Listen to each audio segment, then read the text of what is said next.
guy on? Ramadan. Om Guru Brahma Guru Vishnu Guru Devo Maheshwara Guru Reva Param Brahma Tasme Shri Gurave Namah. Om Makhanda Mandala Karam Vyapyam Yena Characharam Tadpadam Darshitam Yena Tasme Shri Gurave Namah. Agyana Timirandasya Gyana Gyana Shalaka Chakshurun Militam Yena Tasme Shri Gurave Namah. Tasme Shri Gurave Namah. Om Dhyana Moolam Gurur Murtim Mantra Moolam Gurur Vakyam Moksha Moolam Gurur Kripam Siddhim Moolam Gurur Kripam. Om, salutations to the Guru, who is verily Brahma, Vishnu, and Shiva himself, herself, themselves. Salutations to the Guru, who is none other than the formless, non-dual consciousness, the eternal witness, Brahman. Salutations to that Guru who is an unbroken circle of consciousness, Akanda Mandala, who is all pervasive and present in the moving and unmoving, sentient and insentient. I bow at the feet of such a one. Salutations to that Guru who is a burning brand of knowledge, who dispels the darkness of ignorance, who applies to these eyes the collyrium stick of knowledge, thus revealing the non-dual reality. I bow at the feet of such a one. Om, salutations to the Guru. The root of meditation is the form of the Guru. The root of liberation is the grace of the Guru. The root of mantra is the word of Guru. And the root of spiritual empowerment is the grace of the Guru. Om, Guru Arpanamastu. May all of this be an offering to the Guru. Om Jayanti Jagadananda Vipaksha Shapana Shamaha Paramesha Mukudbhuta Jnana Chandra Marichaya. Om, victory unto the rays of awakened wisdom flowing forth from the five faces of Lord Shiva. Victory unto those rays which have the power to destroy that which is opposed to the world bliss, Jagadananda, the bliss that is the world. Om, salutations to Lord Shiva. Om Param Parastham Gahanadanadim Ekam Nivishtam Bahuda Guhasu Sarvalayam Sarvacharacharastam Tvameva Shambhu Sharanam Prapadye Tvameva Shambhu Sharanam Prapadye. Om, I take refuge at the feet of the Guru, who is Lord Shiva himself, who is inseparable from his Shakti, Para, the transcendent power beyond the abyss of transmigratory existence. That Shakti, that power inseparable from Shiva, embodied as my Guru, is verily prior to all experience, eternal and endless, exceedingly ancient and beginningless. I praise that flow of transmission, that power, who is the ground of all being, and who is immanent and present in the moving and unmoving. May this be an offering to her. Om, peace, peace, peace. Shanti, Shanti, Shanti. Hari Om Tat Sat. Shri Ramakrishna Arpanam. Astu. Astu. Jai Ma, good morning, good evening. Welcome one and all. Now, I want to talk a bit more about last night's topic. You'll recall Shani Deva in our community has put together a very beautiful document mapping the various lineages of our tradition. There are so many streams that flow into this one particular stream. Each sampradaya, or I would say each spiritual tradition, whether it's Christianity or Islam, or whether it's what we call Sanatana Dharma or Buddhism or Jainism, like whatever spiritual tradition you're thinking about, within that tradition are sampradayas. So for instance, like in Christianity, there's so many different sampradayas. There isn't just one thing called Christianity. There's like the Roman Catholic Church, for instance. And within that church, there are like the Franciscans and the Dominicans, if you will. And then there's, of course, the Orthodox Church. But within the Orthodox Church, you have like Russian Orthodox, Armenian Orthodox, Greek Orthodox, and they each and every one of them have like specific lineages that are within that specific tradition. So there's no such thing as Christianity per se. Christianity is a name for a conglomeration of various different sampradayas or spiritual traditions. And within those sampradayas, like say within Roman Catholicism, you have paramparas, lineages. So the Franciscan order, for instance, is a kind of parampara because it was founded by a great master who had direct revelation of God, Saint Francis, and then his disciple and his disciple's disciple, like Brother Giles and whatnot, on and on it went, and that created a lineage of transmission starting with perhaps Saint Francis. So this is called a parampara. And the Franciscan order is within the Catholic Sampradaya, which is within Christianity. The same is true for Islam. Within Islam, there's Sufism, which is mystic Islam, and then you'll find within the Sufi paths, there are many different sampradayas, many different paramparas. There's like the Mevlevis of Rumi, there are the Jarahis, like that. There are different traditions within Sufism, and Sufism itself is but one tradition within a wider context of Islam. And then Islam and Christianity, both of them are in a wider context of like Abrahamic faiths, the Judaic family, you could say. And in that Judaic family, you have the second to youngest and the youngest brothers. Christianity and Islam. So that's one spiritual tradition. Then you take Buddhism, and you have all sorts of different traditions within Buddhism. You have the Theravadan tradition, the teaching of the elders, like the Southern school, it's called. And then arguably on top of that, based on the revelations of the great elders, the masters, then you get these Mahayana schools. And within the Mahayana schools, there are all sorts of different schools. And then there's, of course, Tantric Buddhism, Vajrayana Buddhism that flourished mostly in Tibet and in some parts of India also. And in Tantric Buddhism, Vajrayana Buddhism, you also have different paths. Within the Mahayana world, there's Madhyamika, but there are different kinds of Madhyamika. You have like Swatantra Madhyamika, Prasangika Madhyamika tracing back to Nagarjuna and the Parampara of like Chandrakirti, whatnot. And then not only that, you have Shentong interpretation of Madhyamika, which is a totally different school. So you can see within one tradition like Buddhism, there are all these different sampradayas, and within those sampradayas, there are different paramparas. So too is this the case for Jainism. So therefore, when we say Sanatana Dharma, when we say Hinduism, it's a confusing term actually, because Hinduism, it includes in its bosom a vast range of spiritual attitudes. There is no singular thing called Hinduism. In fact, some of the traditions within Hinduism might outright reject the Vedas, and yet they might somehow still be considered Hindu. Last night I was making the point that Hinduism generally is any tradition that is rooted in the Vedas. But importantly, interpretations of the Vedas are many. There's so many different ways to interpret what is actually said in the Vedas. And some traditions are more oriented towards the philosophical revelation of the Vedas, the Upanishads. Other traditions are oriented more towards the ritualistic revelation of the Vedas called the Karma Kanda, so whether it's the Jnana Kanda or the Karma Kanda, at least all Hindus can say, oh, the Vedas are our root scripture. That's why I was saying last night that the Sikhs, although the Sikhs practice pretty much a Vedic style tradition, they chant the Omkara and whatnot, they don't consider themselves Vedics, and therefore they are not Hindus. Sikhs are a religion unto themselves. The Buddhists and the Jains, by rejecting the Vedas, are a religion unto themselves. So the Buddhists are religion, the Buddhism is religion, Jainism is religion, Sikhism is religion, the Brahma Kumaris can be considered religion, although they all developed on Indian soil. And when we look at their traditions, we see that Sikhism, Buddhism, Jainism, the Brahma Kumaris, these are like more modern medieval traditions. You'll see they draw from that same pool of Vedic wisdom, but they don't really subscribe to the Vedas formally. Conversely, there are traditions within the Vedic canon that don't really subscribe to the Vedas, except in name only. So whether or not the Vedas are a good definition of Hinduism, we'll leave that for scholars to dispute. I'm not really interested in today's lecture. But we said Hinduism is a conglomeration of many different sampradayas. Some of them accept God as a principle and not as a person. For instance, Advaita Vedanta, where God is seen only as a person when you're in ignorance. So only when you're in Maya, when you're superimposing onto Brahman the categories of Ishvara, Jagat, and Jiva, only then is there such a thing called God. But ultimately, on the Paramartha level, absolute reality, Paramartha Sat, on the absolute level, there's no such thing as God. There's only Brahman, the eternal principle of existence, consciousness, and bliss. God, or rather Shakti, is really just Maya, an illusion. So you can maintain that illusion as long as you yourself are ignorant.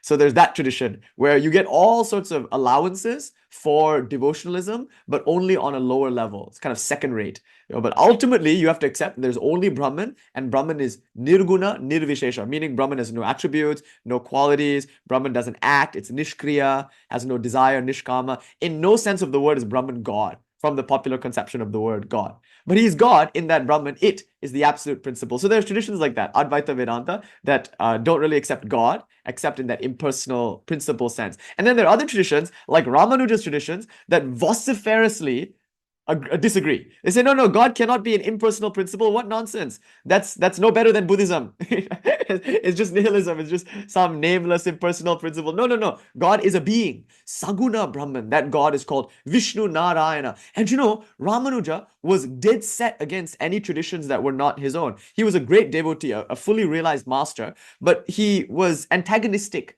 to schools outside of his own. So for him, it was Vishnu Narayana or bust. So Ramanuja actually famously would go to temples and debate the pundits there. And when he defeated them, he would take their temples. It's kind of like Need for, what do you call it? What's that? Tokyo Drift? Not Need for Speed. What is it? It's a show.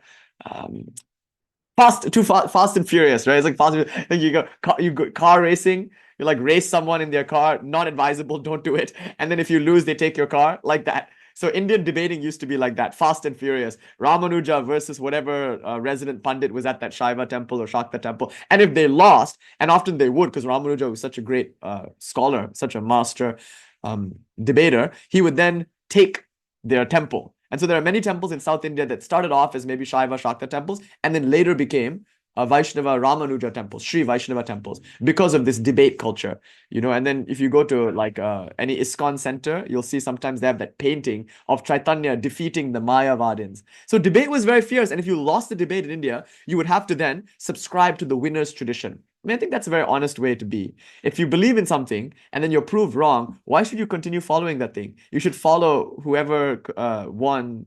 You should become a disciple of that person. And so we have stories of like Shankara debating Mandana Mishra and winning. So Mandana Mishra has to give up his house and wife and become a monk and follow Shankara. And if Shankara lost, Shankara would have to get married and start to live a householder life. It's very dramatic. But I want to make a very important point here, you guys. Very, very important point. The first point I want to make in today's discussion about Tantrik lineage. Hinduism is not as cohesive as people pretend that it is. Back then, there was no such thing as Hinduism. There were unique traditions in the Indian subcontinent, and many of them were antagonistic to one another, like in the case of Ramanuja trying to take temples. But they never shed blood. That's one thing to note. They debated very fiercely, but they never really killed each other over religion. That wouldn't come until much later after the Mughal invasions and whatnot. Religion was competitive, no doubt. It was hierarchical. It was polemic, but it wasn't at any point physically violent, as far as we know. So they would peacefully debate, but somewhat aggressively take each other's temples and convert each other like that. So there's something very unique about Hinduism. And I want to make this point. Hinduism, the word Hinduism, of course, Chaitanya uses it. I learned that recently from Swami Bhajan Ananda Saraswati. There is actually a reference in medieval India from Sri Chaitanya referring to his tradition as Hinduism to distinguish it from the Islamic traditions that were there also at the time. But I was always under the impression, this is something new that I learned, but I was always under the impression that the first person to use the word Hinduism, or rather the first Indian, the first person on Hindu soil to use the word, was Raja Ran Mohan Roy of the Brahmo Samaj. Now, Meenu is right. Before the Hindus themselves used that word, it was only used by foreigners. So, for instance, the Parsis, when they were looking at India, they saw the Indus River and they referred to the cultures and practices of the people in that region as the Hindus because of the Indus River, you see. So the name of the traditions was attributed to the river without any real knowledge of the tradition. Right? So the Parsis, they couldn't understand, of course, the distinction between like Shakta non-duality and Shakta duality and Shaiva Advaita versus Shaiva duality, Shaiva versus Vaishnava, like Shaiva, Vaishnava, Shakta, Advaita, Vedanta, Dvaita, Vishishta Advaita, like all of these nuances were lost to them, So when they looked at it, they were like, oh, it's one culture with one homogeneous cultural tradition. But that's not true. In different parts of India, India is almost like a continent. It's a subcontinent, but there are different languages. There's no national language in India, for instance. Hindi is not the national language of India. It's a language spoken popularly by many people in India, but there are other languages, very important languages like Tamil and Telugu, and these languages are the languages of their like arguably nation states, all these different kingdoms and nation states, and they all have very different cultural practices. Very different interpretations of the Vedas, you could say. So how would the Parsis know that?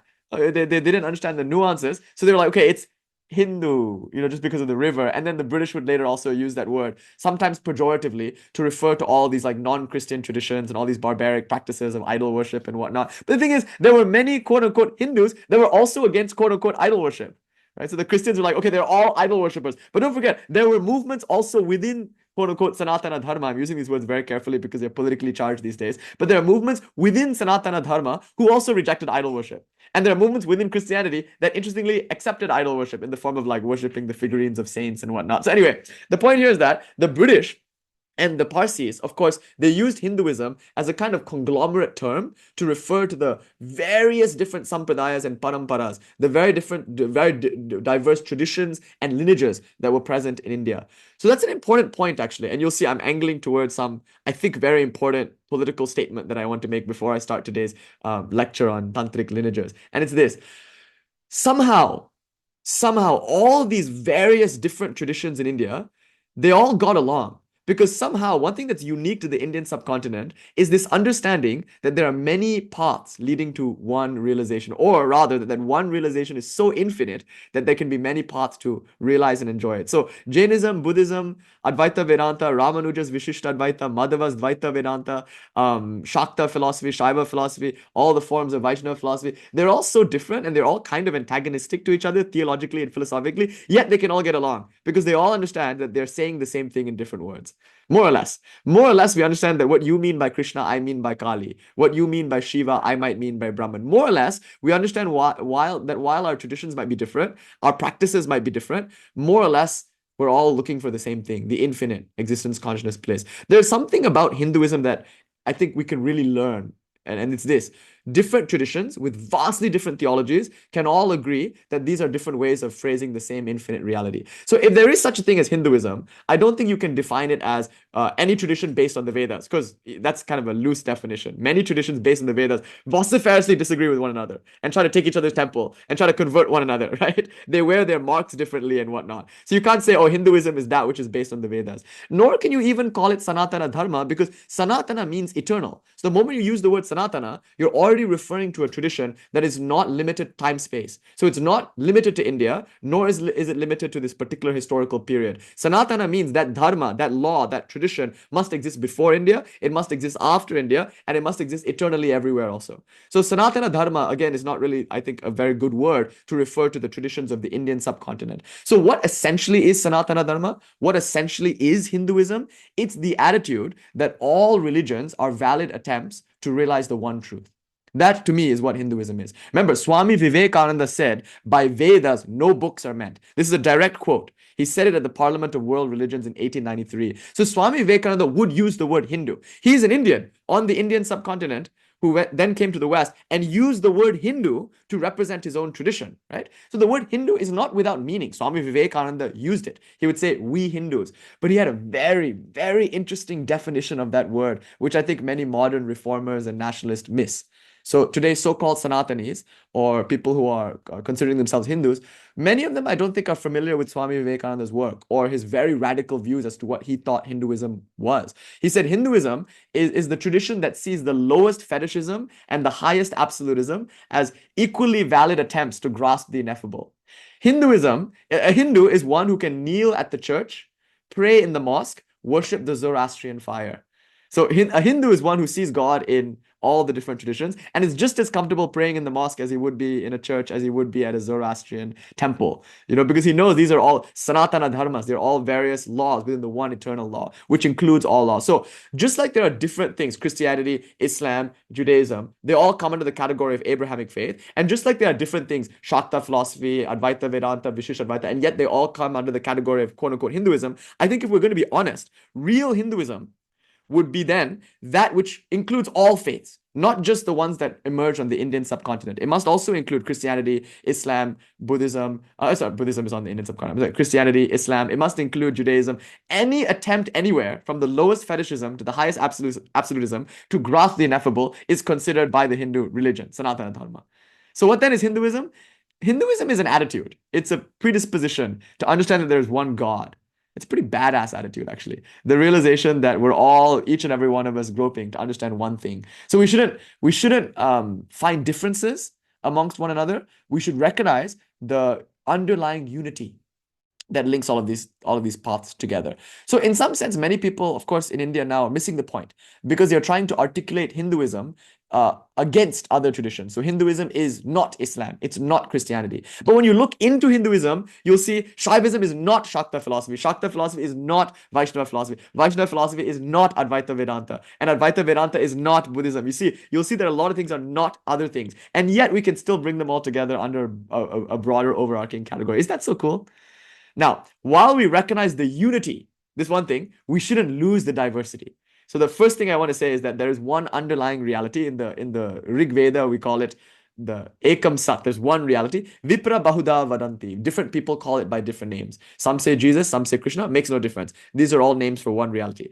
But, and this is where we come into today's talk, while there is one overarching, or I would rather argue one underlying through line, one reality, that doesn't mean we have to forget about the diversity. Each tradition has something unique to offer. So when Swami Vivekananda was asked, is your mission to convert people to Hinduism? He said something really radical. He said, God forbid the Christian should become a Hindu, and God forbid the Hindu should become a Christian, or a Muslim should become a Buddhist. You know, I am here to make Christians better Christians. Remarkable claim. Swami Vivekananda came to teach not Hinduism, but religion. Sanatana Dharma, which goes beyond cultural context, which goes beyond forms and dogmas and rituals and creeds. It's a remarkable thing. He said, these things, rituals, dogmas, creeds, temples, they are but secondary details.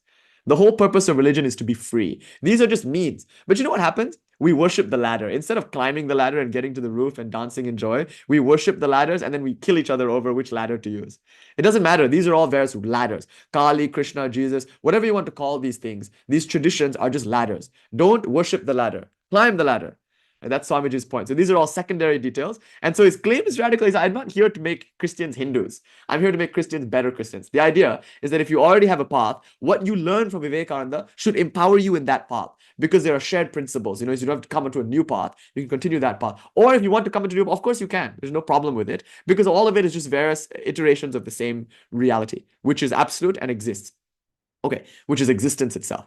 Then Swami Vivekananda would say something even more radical. They would ask him about Sri Ramakrishna and whether or not he was starting a sect. He'd be like, the world has enough sects already. He said, I'm not trying to start a sect. And then he said something really crazy. He said, there should be as many sects as there are people.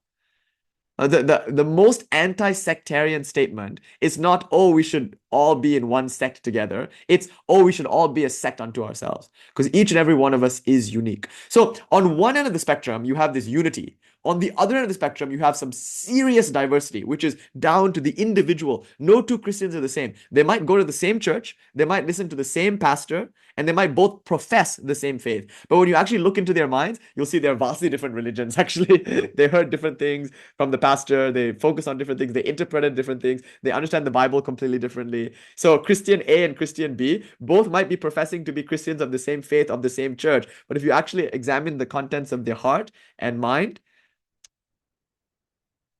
granting you don't find hypocrisy and just Sunday service church going, you true Christians, I mean, you will find very different interpretations of their faith. It's a remarkable thing, remarkable thing. So where does this lecture fit? Today's talk fits in between these two extremes. On one end, there is total oneness and absolute unity underlying all traditions. On the other end, there's the most maximalist diversity you can imagine, down to the individual level. Each and every one of you is a religion unto yourself, a lineage unto yourself, a sampradaya unto yourself. But this lecture happens somewhere in the middle. Recognizing that tremendous unity and recognizing that tremendous diversity, there is this para position, if you will, of unity in diversity, which is where we focus on sampradayas and on paramparas. So I want to talk a little bit about our parampara and continue the discussion from last night, because as I showed you, Shani Deva has mapped the lineage in which we find ourselves. We spent about an hour and a half last night talking about it and raving about it.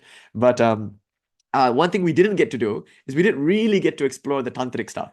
We spent a lot of time talking about the Vedas and the Upanishads, Jnana Kanda, Karma Kanda. We talked about how by Vedas no books are meant, but we also talked about how Veda Vyasa, the alleged compiler of the Mahabharata, also systematized the Vedas into 4 books, the most ancient being Rig Veda and the most modern being the Atharva Veda. So the Rig, Sama, Yajur, and the Yajur has 2 forms, right? The Shukla and Krishna. Like there's the white Yajur Veda and the black Yajur Veda.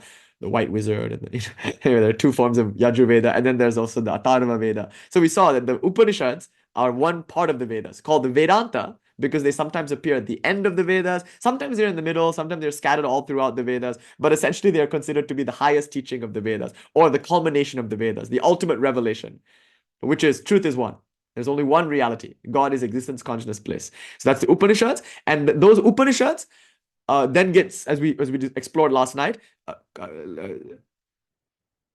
essentialized, maybe I'll use that word, essentialized into the Bhagavad Gita. So the Bhagavad Gita is Krishna's practical manual based on Upanishadic wisdom. So if you don't have time to study the Upanishads, and there are 10 or 11 principal Upanishads, why are they principal? Because Shankara commented upon them. They're actually innumerable Upanishads. Some people say 108, some people say thousands. There's so many different Upanishads, and there are many modern Upanishads too. Do you know there's a Kali Upanishad?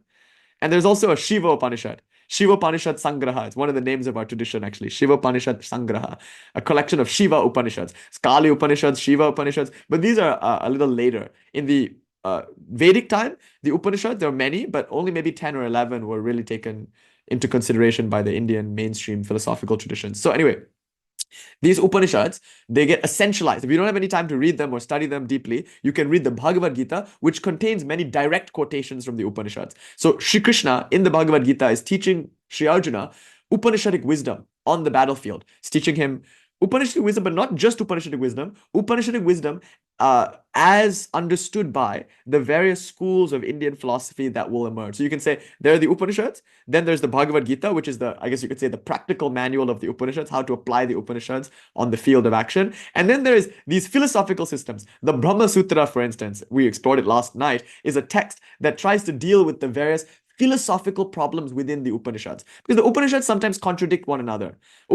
Each Upanishad is, I would even make this claim, right? Let me make an even more dramatic claim. Each Upanishad is a tradition unto itself. It's very difficult to study the Upanishads as a whole, because each Upanishad has its own unique worldview. Like the Prashna Upanishad, it's so tantric, like about the eater and the sun and the moon, and we are the eater, and it's really beautiful and tantric and distinctive. And the Kena Upanishad is its own thing. Mandukya Upanishad, Mundaka Upanishad, these are, by the way, the oldest reference to the word Kali appears in the Mundaka Upanishad to refer to one of the 7 tongues of flame, Kali Karali, the fierce Kali, which refers to a tongue of flame, actually, in the Vedic Yagya fire. More on that later, or another occasion. But these Upanishads, they're each and every one of them quite distinctive. But if you take them as a whole, you'll be overwhelmed with the contradictions that you find. Some will claim this, some will claim that. The wording can be a little obfuscating. So the Brahma Sutra, which is a very nuanced and philosophically dense text, is an attempt to reconcile the philosophical problems of the Vedas, of the Upanishads. So you can say the Upanishads are divinely revealed. The Bhagavad Gita is also divinely revealed, but it's a bit more practical and a bit more cohesive. And then the Brahma Sutra is human authorship in an attempt to philosophically codify the Upanishads. So notice you have 3 things. The Prashtanatraya, it's called. You have the Upanishads, which are called Shruti, the direct revelation of God. You have the Bhagavad Gita, which is itself a kind of Shruti, but has a more humanistic orientation. And then you have the Brahma Sutra, which is purely humanistic attempt to philosophically ground the divine revelation.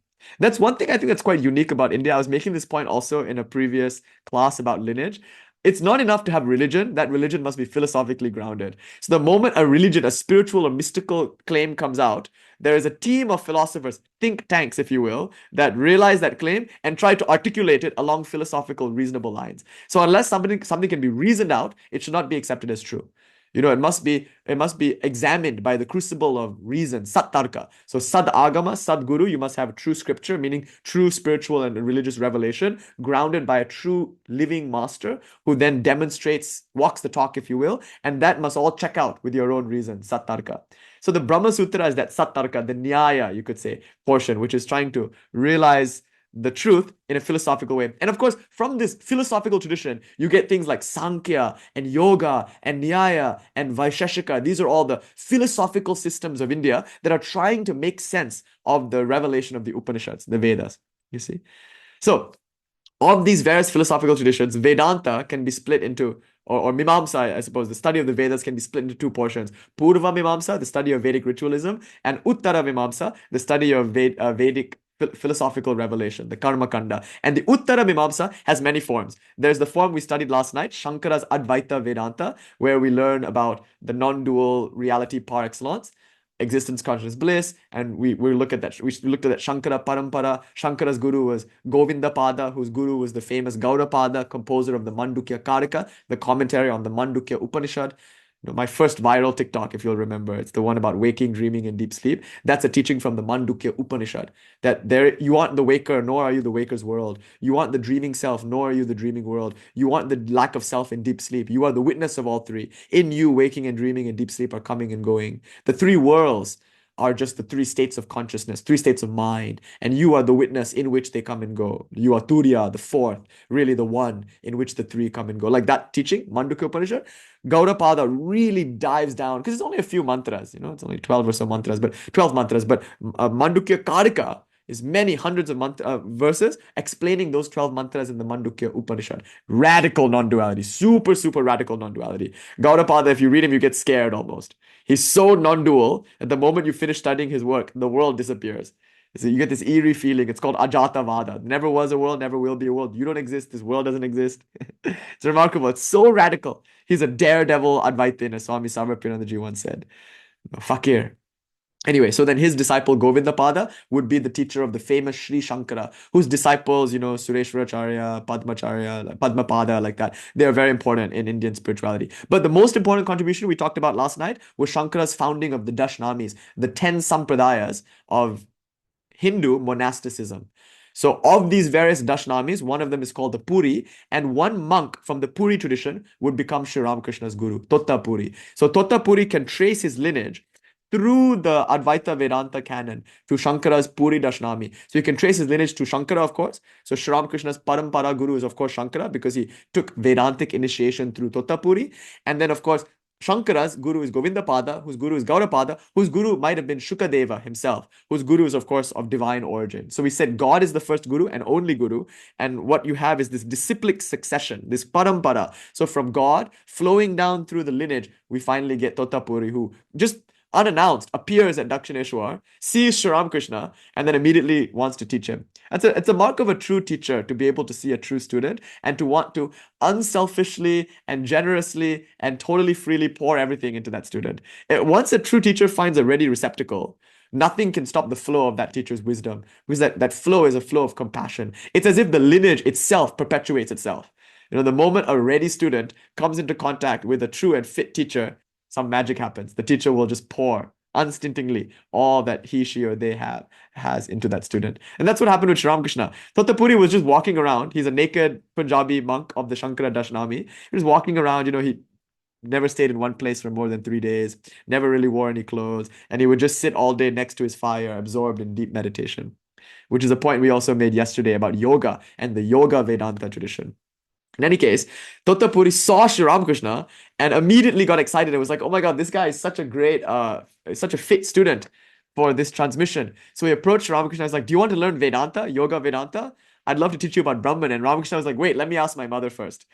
And he already had a guru at that time, who I'm going to come to in just a few months. And he ran home, and by mother, he meant the Divine Mother Kali. So he went and he prayed to Kali, should I learn Advaita Vedanta? And the Divine Mother Kali, who was already on a first name basis with at that point, he was already talking to at that point, said, yes, go ahead, my child, go and learn Advaita Vedanta. And so Tottapuri, despite his Tantric guru's reservations, Ramakrishna, despite his Tantric guru's reservations, went ahead and learned this Yoga Vedanta from Tottapuri. So that's what last night's lecture was about, right? Tracing the Vedas and the Upanishads through Advaita Vedanta, through Shankara to Tottapuri, and Tottapuri to Sri Ramakrishna. Sri Ramakrishna is, of course, the most important name in all of this, as we'll see in just a few moments.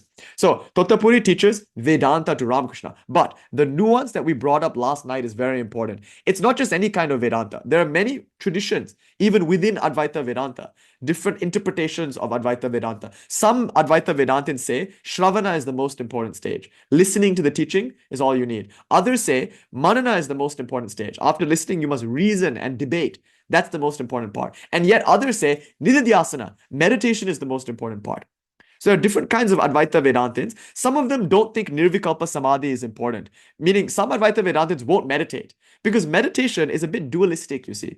To meditate, I, the meditator, have to be different from that which I'm meditating on. So meditation itself is something that you do in duality. How can you recognize Advaita, non-duality, through duality? The number 2 will never give you the color red. Red and 2 are two different things. Categorically, they are different. Duality and non-duality are categorically different things. So how can you get the one from the other? So why meditate? Some Advaitins will say this, don't meditate and certainly don't pray. Just reason. Jnana Yoga, just reason. Maybe you can do meditation and prayer earlier just to prepare yourself. But really, realization of Brahman, aparokshana bhuti it's called, happens through reasoning alone and intuitive insight, not through meditative mystical experience. But that was not the Vedanta that Sri Ramakrishna learned from Tottapuri, because Tottapuri did not belong to this form of Advaita Vedanta. He belonged to what you can call Yoga Vedanta maybe. And so he was a Naga sannyasin, right? He was a naked monk of the Jun Akara probably or something like that. And he was rooted in Raja Yoga traditions as well as Advaita Vedanta. So that's one thing that's very unique about this tradition. It's a meditative tradition, a mystical tradition. So they are drawing from Patanjali's yoga, Patanjali Yoga Sutra, but also from a world of Shaiva Raja Yoga. So when Swami Vivekananda offers to America his commentary on the Patanjali Yoga Sutra, something very interesting happens. He names it Raja Yoga, which is not a word that Patanjali would have used.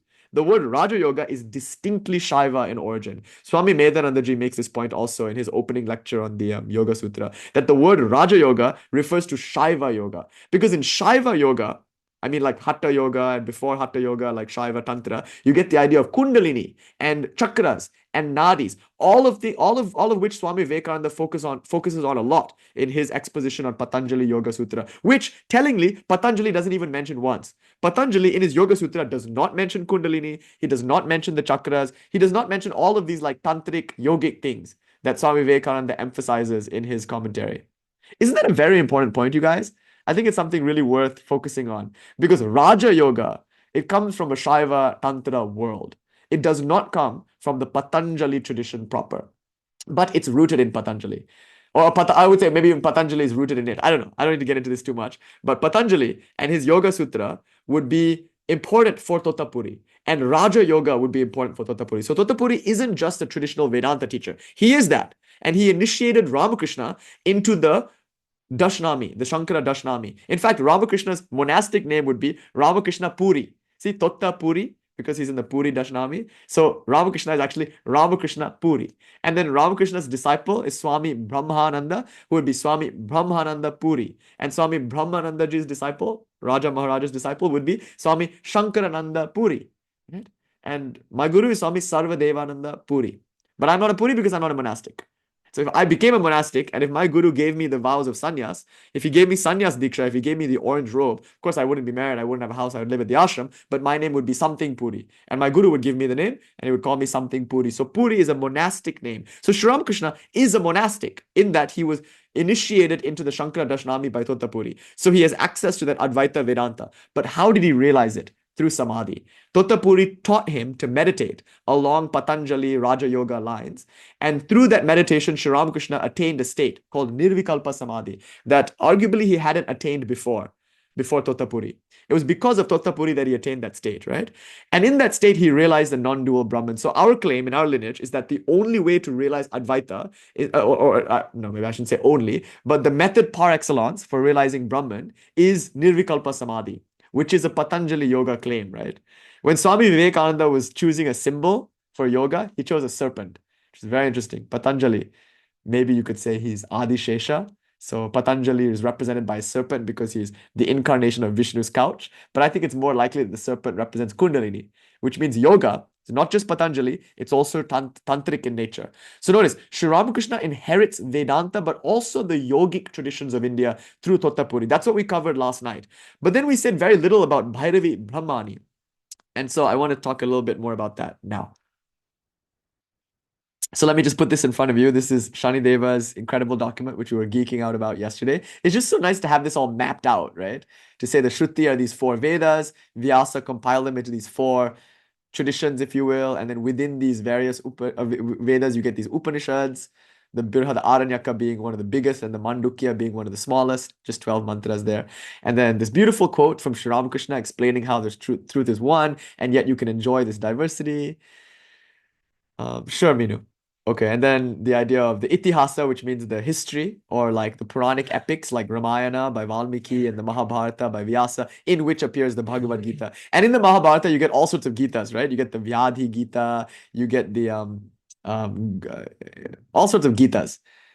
And not only that, in the Bhagavatam, which are in the Puranas, and of course, we'll fill this section out, of course. We have much to cover. And in the Puranas, you get Bhagavatam. And within the Bhagavatam, you get things like the Gopi Gita. So the Bhagavad Gita isn't the only spiritual song. It's the most famous. But there are many songs of this genre, but they're usually buried within the Itihasas or the Puranas. So they're within the Ramayana or the Mahabharata. Usually they're found in the Mahabharata or Bhagavatam or something like that. So the Puranas and these epics like the Ramayana and the Mahabharata, they present Vedic wisdom, Upanishadic wisdom, and not just that, Sankhyan, Yogic, Vedantic wisdom also in the context of stories. So they're easily digestible by people. So all of this is very important. And from this, you get not just the Advaita Vedanta tradition, which we were tracking yesterday, which comes into Sri Ramakrishna through Totapuri, but you also get these bhakti traditions. Now, of course, Ramanujacharya and Sri Vaishnavism, we have a lot of work to do here. So I want to like trace Ramanuja, of course, through his guru, like we can trace the Alvars here, that very important South Indian bhakti movement,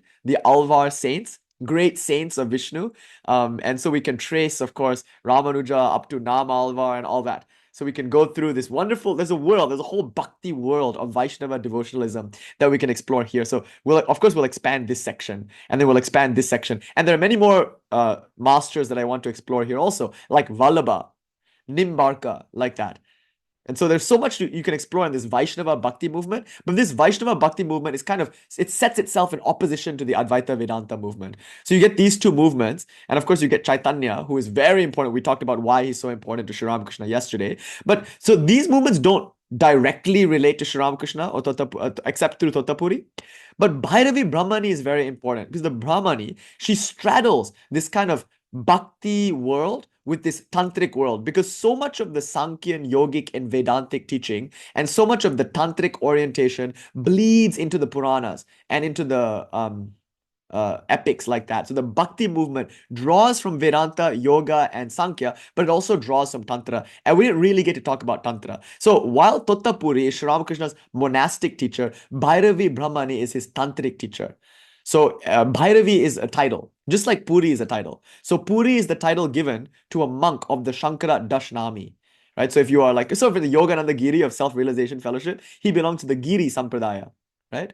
And then Saraswati, Shivananda Saraswati, Swami Shivananda from the Shivananda Ashrama, he belongs to the Saraswati Dashnami, like that. And our Swamis in our tradition belong to the Puri Dashnami, which means like city or something like that. City or whatever. So Giri means mountain, Puri means city, like that. So we have this idea that the Puri is a title given to monks in the Ramakrishna, in the Shankara Dashnami, and Bhairavi is a title given to tantrics. Usually they are partnered, not always. Bhairavi will usually have a Bhairava, not always, but Bhairavi is like the equivalent of Puri in the tantric world. So Bhairavi Brahmani is a very important figure, and we didn't really get to talk about her, so I want to talk about her a little bit now, because yesterday we only really covered like this stuff. And you can see like Shani Deva's document is so exciting that I could do like a 10-part lecture series on this, or maybe even a 30-part lecture series just exploring all of this. And there's so much to uncover in Kapila Sankhya and Patanjali's yoga, and oh my God, in the Puranas, we can fill up all the Puranas, the Bhagavatam and Shiva Puranas and all that. And the Bhakti movement, there's so much, there's so much. But we only just skimmed the surface yesterday. Skim milk. We didn't really even get to the really juicy part. But today, because we're studying Paramarthasara of Abhinava Gupta, we can do a little work here, which we didn't do yesterday. So I want to talk about our Tantric lineage today. That's the main purpose of today's lecture. And of course, yesterday, it wasn't recorded because much of it happened during the Q&A after I closed the recording. But we talked a lot about like Bonpo traditions in Tibet and the Santals in like the Sundarbans and various. I don't like the, I mean, like I don't know what the word exactly, most politically correct word would be, because sometimes the word shamanic or tribal is used derogatorily. It's a pejorative term. So tribal is sometimes referring to like not just non-urban, but also barbaric, right? Tribal. They have practices that we scoff at. So the word tribal, shamanic, it's probably a good choice because it, I think, refers to the reality of these traditions, but it can be too pejorative, I think. And the word folk might be the best, like folk traditions. And I think academically, I'm sort of leaning towards the term autochthonous. Autochthonous has the connotation of like indigenous, but that's kind of difficult because all these traditions are indigenous. Some scholars might disagree, but I'm pretty sure all these traditions are indigenous. So you can't really say it's indigenous to distinguish it from the Vedas and from the Puranas and whatnot. So how do we define this tradition except for shamanic and folk? I think Shanideva has made the right choice here. Shamanic folk religions like the Santal tradition, like the Bonpo tradition. So many people understand that Kali belongs to this class of a forest deity, a fierce forest goddess who is worshipped by Santals or even Chandalas, cremation ground dwelling outcasts. So non-Vedics, you could say. So Shaiva and Shakta Tantra has its roots, actually, you could argue, even in these non-Vedic traditions, or it's an attempt to syncretize Vedic traditions, often urban and mainstream and Brahmanical and patriarchal, with non-patriarchal, non-Brahmanical, from the Brahmin's point of view, transgressive and more liberal folk religion. So Shaiva Shakta Tantra is this kind of child, if you will, or emergent tradition that comes from fusing these two Vedic and non-Vedic sources together. So I want to explore that a little bit. So of course, Kali has been criticized by some people as like, oh, she's just the Chandala deity, or she's just a shamanic folk deity, Santal deity, tribal deity, right? Exactly. And that's why she's so important in the highest absolute Shaivism, because she represents the highest and the lowest and the inclusion of everything. So when we worship Kali, we include everything, even Charvaka. Charvaka, atheism, a hedonism, you could say, a rejection of the Vedas, a rejection of the Puranas, a rejection of all philosophies and religions and traditions. Even that, Charvaka, is itself a tradition. You know, the ancient Richard Dawkins, Christopher Hitchens type, but a much more sophisticated version of that, of course. And so that too can be included in all of this, right? Is that beautiful? Ours is a religion that includes atheism. Isn't that a nice idea? Even Sankhya, Puranic Sankhya, of course, is theist, but it's called Nir Ishvara Sankhya. Traditional Sankhya is actually atheistic as well. So Jainism, Buddhism, and traditional Sankhya are atheistic, just like Charvaka, and yet they're included in our religion. I think that's remarkable that religion can even include atheists, that atheism is also one legit path to realizing God. So anyway, it takes Kali and worship of Kali to understand that, to have that inclusiveness. So we didn't really get to talk about this, so let's plunge into it right now. The Shaiva, Shakta, Tantras. And there's so much work we can, of course, do here to expand this stuff. Let me just make a few points about it, though, before we continue. Okay. So, with that said, let's plunge into some Shaiva, Shakta, Tantra. So you saw in the Discord, right? I put some materials here for you. Let's just look at them. So I'm going to go to the Discord now. And in the general, I dropped these three categories: the agamas, the spanda, and the pratya bhigya. So for these categorizations, like you'll find this, for instance, in J.C. Chatterjee's survey of Kashmir Shaivism. He has a book out called Kashmir Shaivism. And so I drew a bit from that book in listing these. So some of these lists appear in that book. But generally speaking, this is kind of the understanding in the Kashmir or northern tradition, that there are these three sections: the agamas, which are divinely revealed by Lord Shiva. I've only provided 8. There are many more than just 8, but these are some of the 8 principal agamas that Lord Shiva reveals. Malini Vijaya probably being the most important of them, because Abhinava Gupta says so. So these are 8 agamas. Agamas means they were divinely revealed by Lord Shiva. We'll explore what that means a bit more in just a few. Then there's the spanda. So there's a spanda lineage, which kind of has human authorship, but really it's divine authorship. So it's a sort of semi-human authorship, but it's attributed to Lord Shiva. And then you have the human authorship. Does this remind you of anything, you guys? Right? The Vedas, Shruti, the Bhagavad Gita, semi-human authorship. You know, Krishna was a human, but he was also God. And the Brahma Sutra. Do you see what I mean? So there's a kind of revelation, the Shruti, there's the Smriti, and there's the Nyaya. Also, you can think Ramakrishna, Sarada Devi, and Vivekananda. You can think there's always like a 3, you know, Prashtanatraya. There's like a trinity involved in all of this.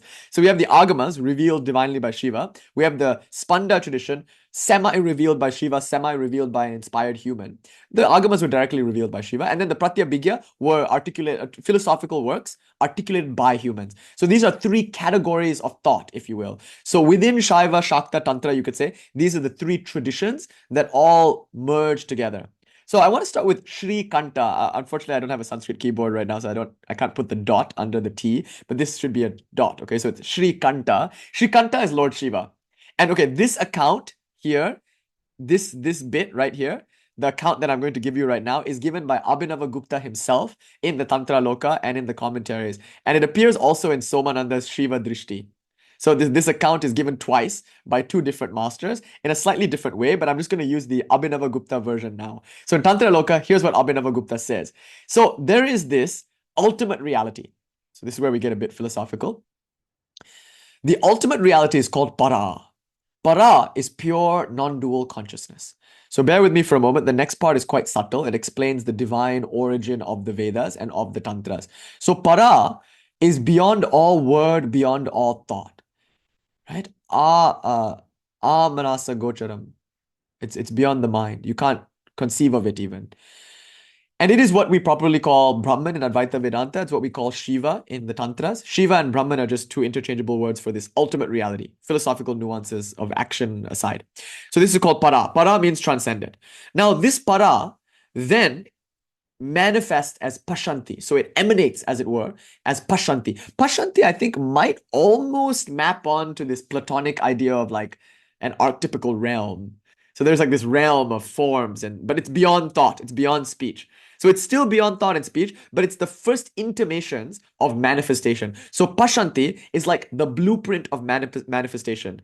You can even think of Pashanti as the energy and power of Para. So you can think of Para as Shiva, Pashanti as Shakti. Not really. All of these are Shakti, of course. But Para is the highest, most transcendent, and Pashanti is like the archetypical forms that reside in that transcendent reality, and they're eternal archetypical forms.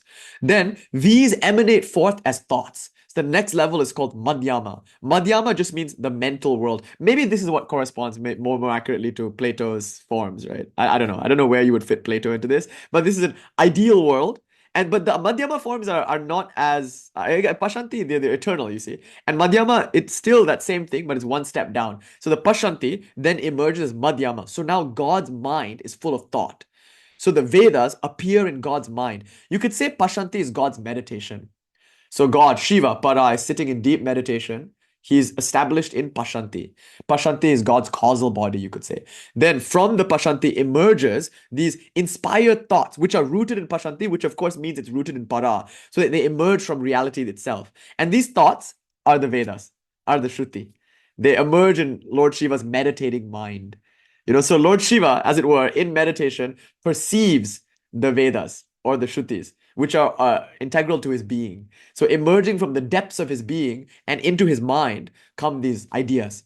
So Madhyama is the realm of the ideas. And then, in his great compassion, Lord Shiva speaks these ideas into existence through the Vaikari mode. So Para, Pashanti, Madhyama, and Vaikari. These are all forms of Vak, word. The word that was with God and the word that was God, like the opening of the book of John, exactly that. So that word in its most accessible form, I don't want to say densest or grossest. I mean, yes, that, but in its most accessible, most compassionate form is Vaikari. And so Lord Shiva is in the tantric world described as having 5 heads.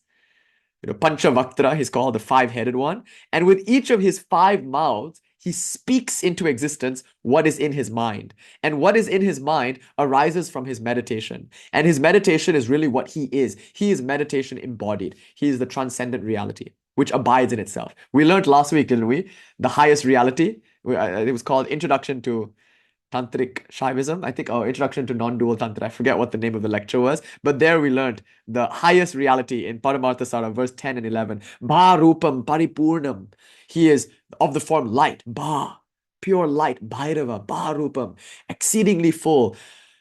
Swatmani Vishrantito Mahanandam. He reposes in his own bliss. He reposes in his own innate bliss. So Lord Shiva is that Bha Rupa Paripurnam Vishrantito, Swatmani Vishrantito Mahanandam, without Sarvalayo Daya Vihinam, without any rising and falling, Sarva Vikalpa Vihinam, without any thought whatsoever. Absolute peace, unfathomable. I can't even speak of it. It's beyond thought, beyond words. Oh my God, right? What can we even say of that? But in that meditation, Lord Shiva meditating on himself, really, really abiding in his own innate bliss, comes these thoughts, and these thoughts then spring forth as words, and the rishis hear them. So a rishi is one who heard the revelation of Lord Shiva, which comes in the form of Vaikari Vak, emanating from Madhyama Vak, which is rooted in Pashanti and Para. So that's the divine origin of all of this. So Lord Shiva, from his meditation, projects into existence through 5 mouths, these teachings, as it were, and they're called the Vedas. It's a 4 Vedas, maybe. Ishana, Tatpurusha, Sadyojata, Vama. And if you add Agora, then there are 5 Vedas. What's the 5th Veda? I don't know. Maybe the Tantra, maybe the Gospel of Sri Ramakrishna. I don't know. Like some people say there's a 5th Veda. What's the 5th Veda? Maybe it's the resolution of all 4 Vedas. But anyway, the Vedas, as it were, comes forth from Lord Shiva's mouth. But not just the Vedas. The revelation in the tantric world they're called agamas, and they don't come out to rishis. Sometimes they do, but they come out to Parvati. So the founding myth in the Shaiva world is that Lord Shiva reveals this stuff in the context of pillow talk. He's not really interested in revealing it unto humans. I mean, he is, but he cares more about just hanging out with his wife. And so while they're having an intimate moment or just conversing amongst themselves, he tells her all this stuff.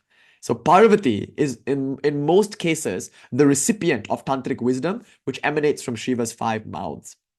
Okay, so that's the divine origin. So Shiva reveals all this stuff, the tantras, the agamas, the Vedas, And then the Vedas are heard by rishis. Sometimes they overhear the conversation between Shiva and Parvati like that. And then they reveal, the rishis in turn then reveal what Shiva revealed to Parvati to human beings and other human beings. Rishis are also humans, but they're like superhuman in a sense. And then other human beings learn that and practice that. So they do the rituals as prescribed by the Vedas, and they learn the philosophies which are grounded in those rituals and which you can even argue emerge in that ritual world. Okay, so then you have the Karma Kanda and the Jnana Kanda. But then something happens. The Kali Yuga.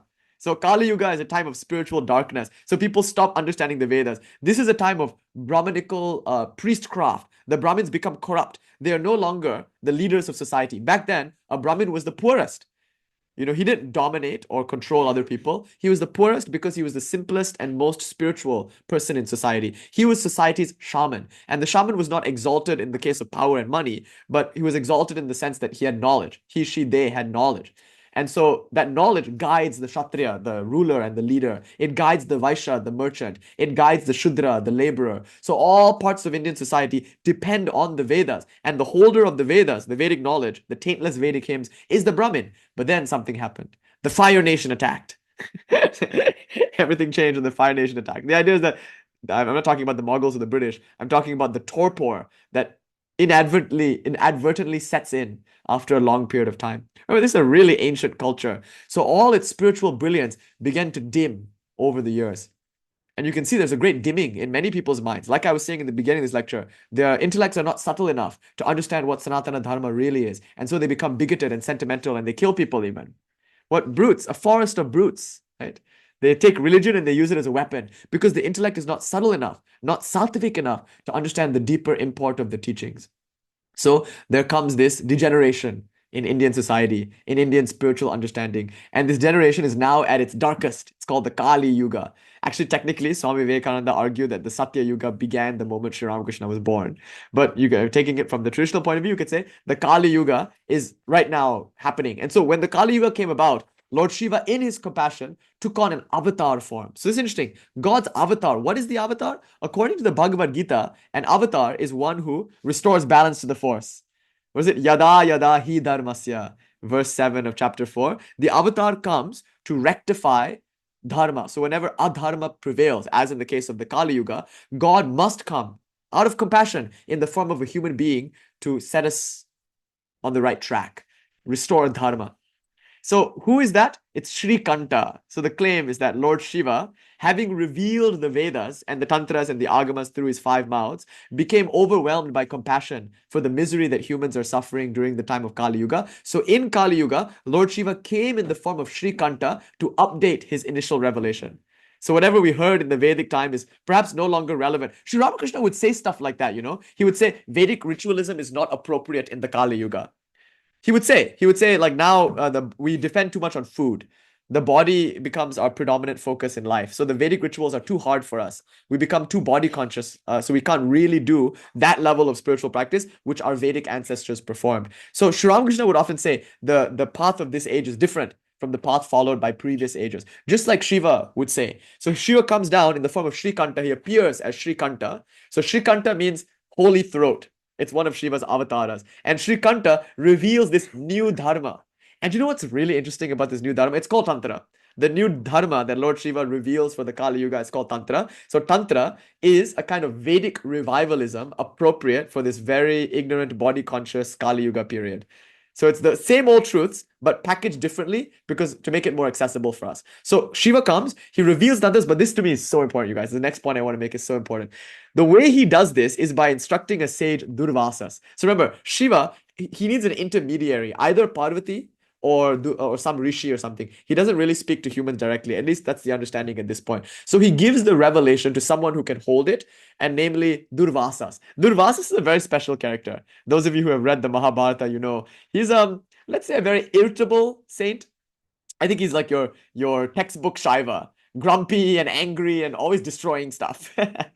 So he's like Shiva. He's a rishi that perhaps most closely resembles Shiva in his destruction aspect. So Durvasas comes and receives this transmission from Lord Shiva. But, and this is the key, Durvasas receives a transmission that is non-dual, dual, and also non-dual and dual at the same time. Abheda, Bheda, and Bheda. Meaning 3 things in one. three philosophical modes in one. And so to propagate these teachings, Durvasas mentally projects into existence three mind-born sons. Manasa Putras, they're called. And so let's look at those sons. They are Triambaka, Amardaka, and Sri Natha. So these are Lord Shiva's three sons. Oh, sorry, Durvasas's three sons. So Durvasas, to propagate Lord Shiva's teaching, gives us these three sons, Triambaka, Amardaka, and Sri Natha. And Triambaka is given the non-dual teaching, Amardaka is given the non-dual dual teaching, and Sri Natha is given the dual teaching. So Abheda, Bheda, Bheda, and Bheda. So these are three legit revelations of Lord Shiva. So you can't say, oh, I'm a non-dualist, I'm the best. Or no, non-dualists are all fools. I'm a dualist, I'm the best. No one religion is better or worse than any other religion. They're all equal revelations of the Lord. So Christianity is an equal revelation of the Lord. Let me tell you a really profound story. It's December time, so we're about to go into our Christian lectures. Some of you will get traumatized. I know some of you are running from that. Sorry, you can't. It's just as valid as every other religion. And December time, we start geeking out about the Christ and Mother Mary and whatnot, and Mary of Magdalena, like that. So we're going to start our Christian lectures very soon. And let me tell you why. It's a very beautiful story. If you take nothing else from today's class, maybe just take this story away with you. It's really touching, actually.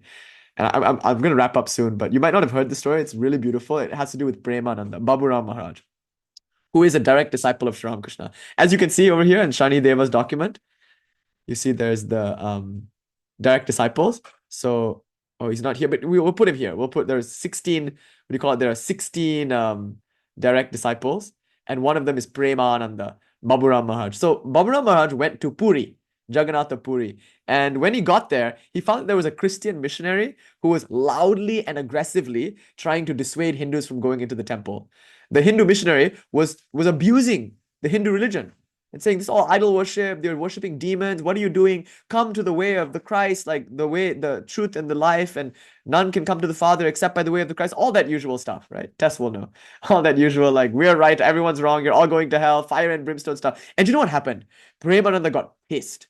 Oh, Vivekananda gave him that bhava, that kind of Kshatriya defender of the tradition bhava. So Premananda got pissed. And Premananda was like, what? How dare this guy stand outside a temple and abuse Hinduism? And so you know what Premananda did? I think he took a coal or something, a drum, and he started singing, Hare Krishna, Krishna Krishna, Hare Hare, Hare Rama, Rama Rama, Hare Hare. And Premananda had so much fervor, so much bhakti, that soon a kirtan party formed around him. But it was with a bad intention, he wasn't chanting just to God. He was chanting to flush out that preacher. So the kirtan became so loud that it overwhelmed the preacher. The preacher couldn't be heard anymore, and the preacher had to leave.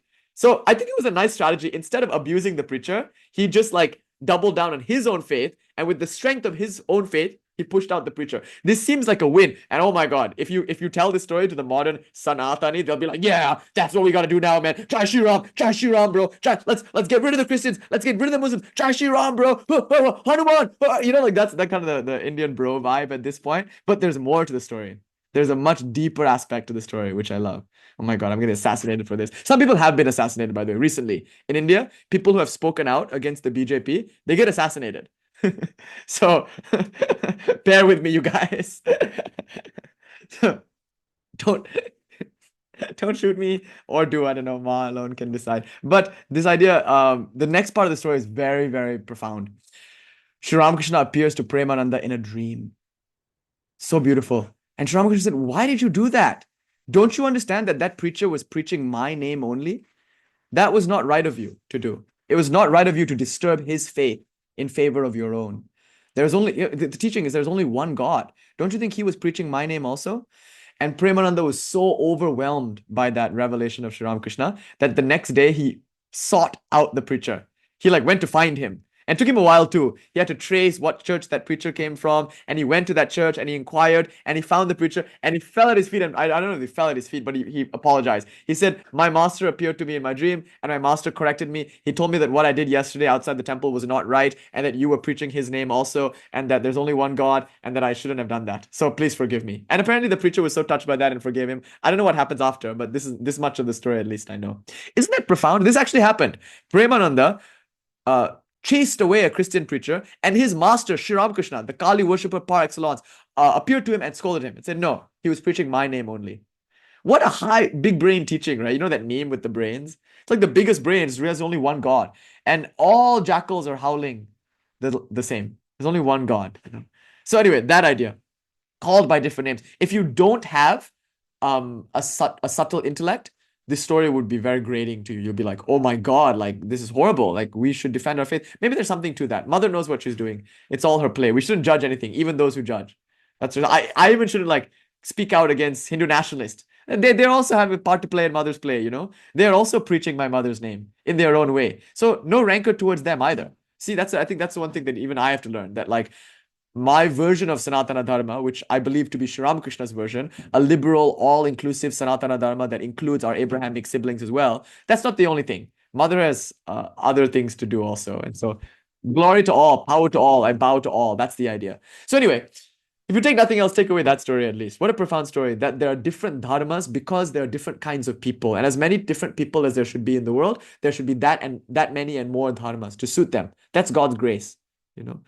So God's grace is that there are different religions. If there's only one religion, it will only appeal to a few people. But if God is really gracious, she would make sure there are many religions to appeal to many different people with different temperaments. This is what Shiva does. In Abhinava Gupta's own commentary or own understanding, Shiva appears and gives three distinct teachings, three philosophical flavors, which include various other variations. And so Durvasas is tasked with spreading not a dharma, but an inclusive dharma that includes all other dharmas. And so he has three sons. And Triambaka, according to Somananda, is Somananda's guru. So Somananda claims descent from Triambaka, just so you know. So Triambaka, arguably, he is the founder of Trika, non-dual Shaivism. Remember, it's because Shiva had three dharmas, and the non-dual dharma was given to Triambaka to teach, right? Yeah, and I think maybe this year we can even do some. We did some more Gnostic stuff, right? You'd love the lecture we did on Mary Magdalene. It was all about that, how Mary was Jesus's Shakti, but also his best disciple, his truest disciple, because he appeared to her first, and she was the, you know, yeah. Oh, good. But yeah, that idea. Okay. Anyway, so Triambaka teaches Somananda. Now let's get into this stuff. So there are these Upanishads, these what do you call it? These tantras, and they can be considered, all of them. Oh, wait, hold on. Let me go here. Actually, let me go into the Discord. So these tantras, all of them can be considered like the Upanishad or like the Vedas, the updated Vedas. They're revealed by Lord Shiva. They seem to be mostly dualistic in nature, right? They seem to be, I think, a little more inclined towards a dualistic interpretation, these original tantras at least.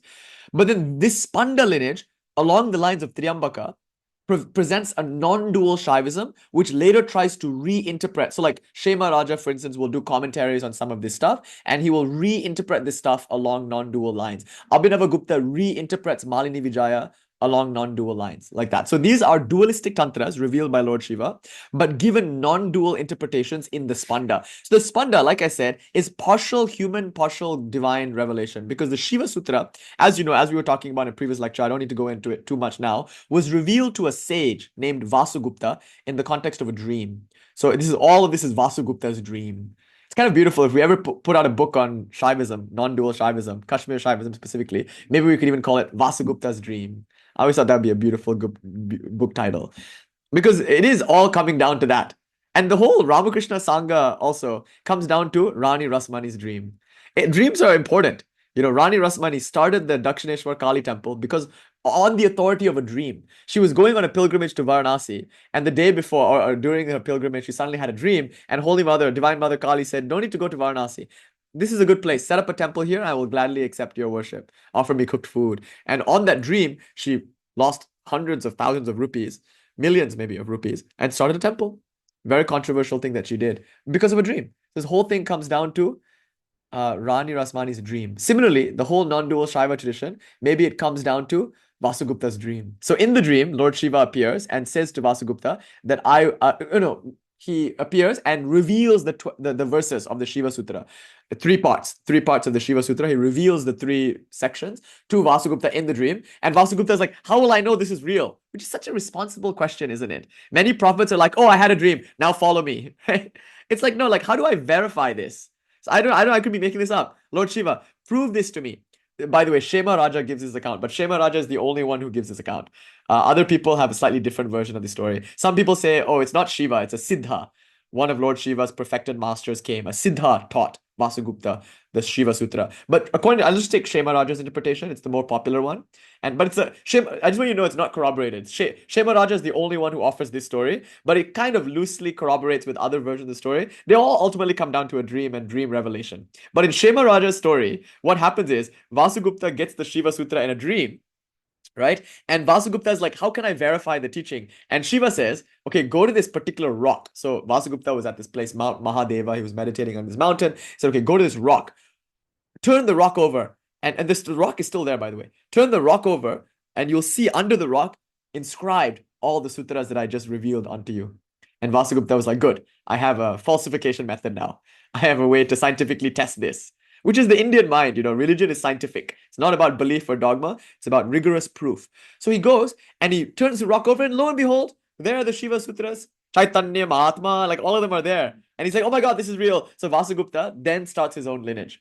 But arguably Shiva founds that lineage. And Shiva tells Vasugupta in the dream that I am now entrusting you with the restoration of non-dual teachings, which unfortunately have fallen into disrepair. So to resuscitate non-duality, Triambaka's revelation, we need a Vasugupta to come and do this Shiva Sutra. So the Shiva Sutra comes out. It's a pretty short text. Vasugupta reveals it. But notice how it's partial human, partial divine authorship. The tantras were all attributed to Shiva. No human intermediary. Here, there is a human intermediary.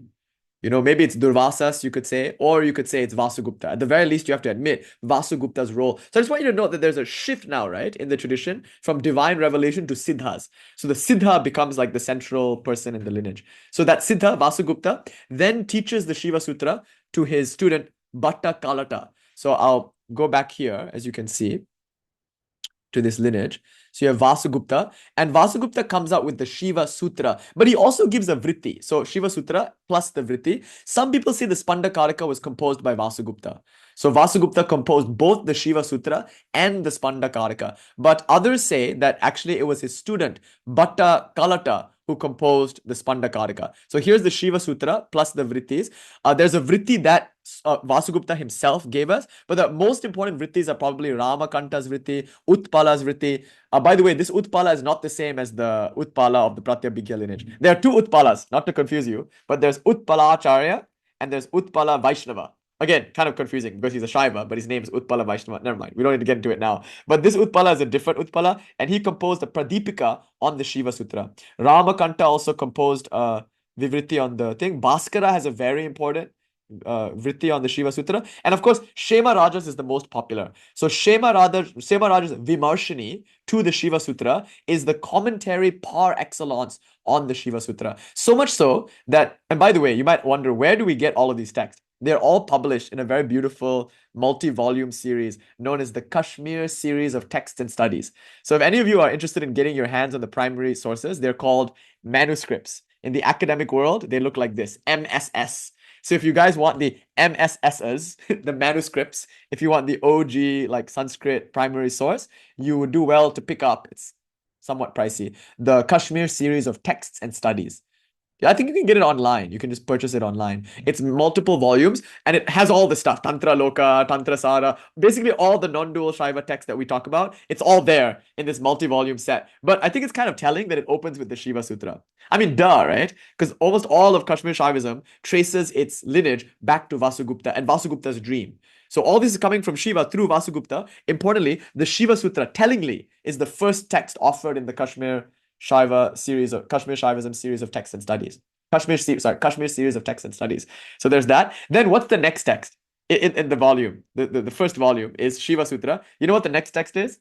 It's anachronistic because the next text was written by someone who existed much later to Vasugupta. The next text is Shema Raja's commentary, his Vimarshini. So it starts with the Shiva Sutra and then goes right into Shema Raja's Vimarshini. So these two are the opening sentiments, if you will, of the Kashmir Shaiva world.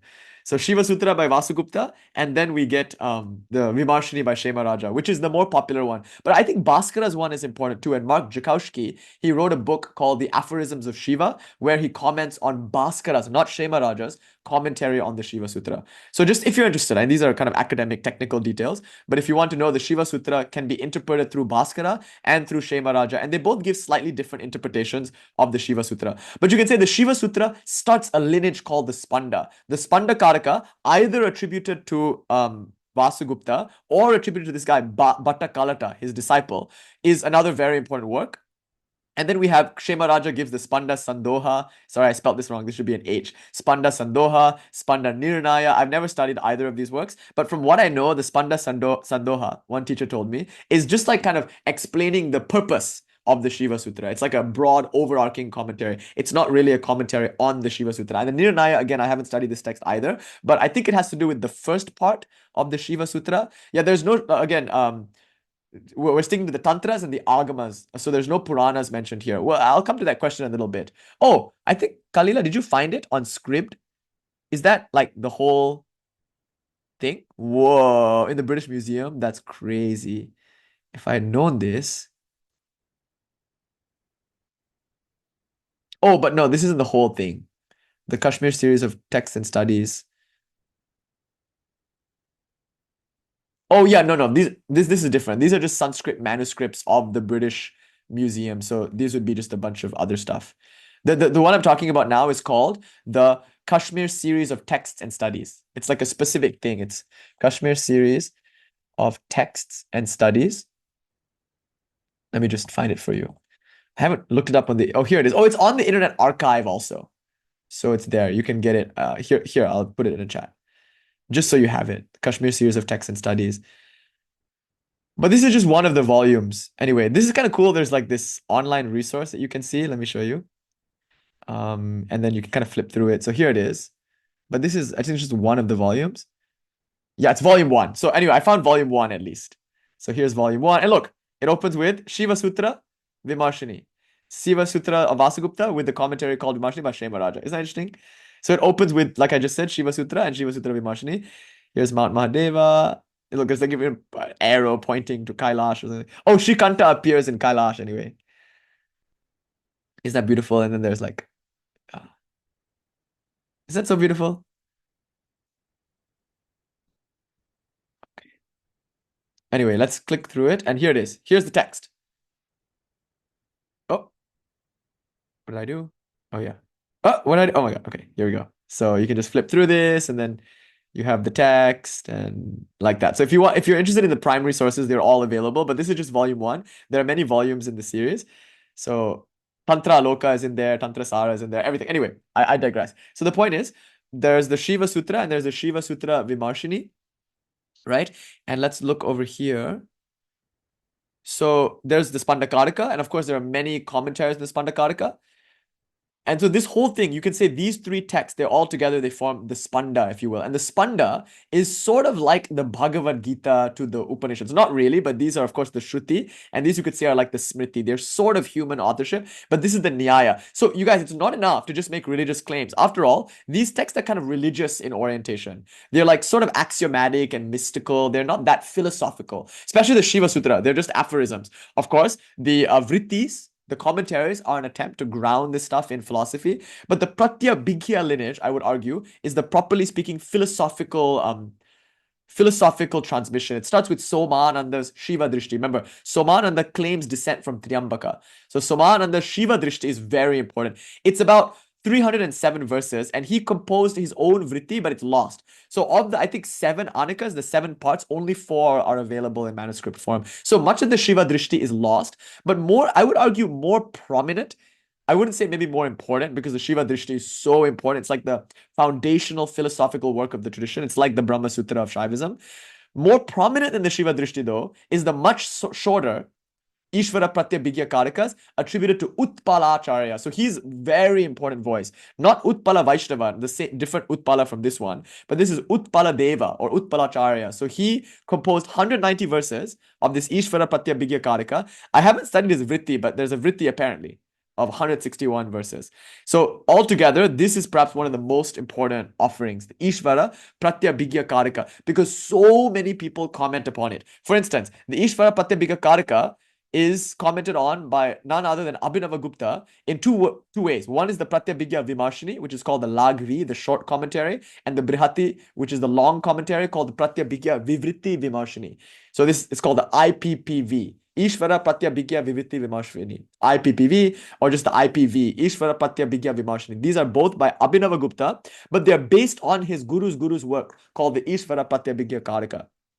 Right? So there's that. This is called the Pratyabhigya lineage. And of course, there are also like a bunch of stotras, like the Stotra Vali attributed to Utpala Deva. And Abhinava Gupta has a lot of hymns also, like the Bhairava Stava, the Devi Stava, like that, Devi Stotra. There are a lot of hymns. So the hymns are also important and they form much of the tradition. So if we look over here, and I'm coming to the end now, just a few more things I want to say.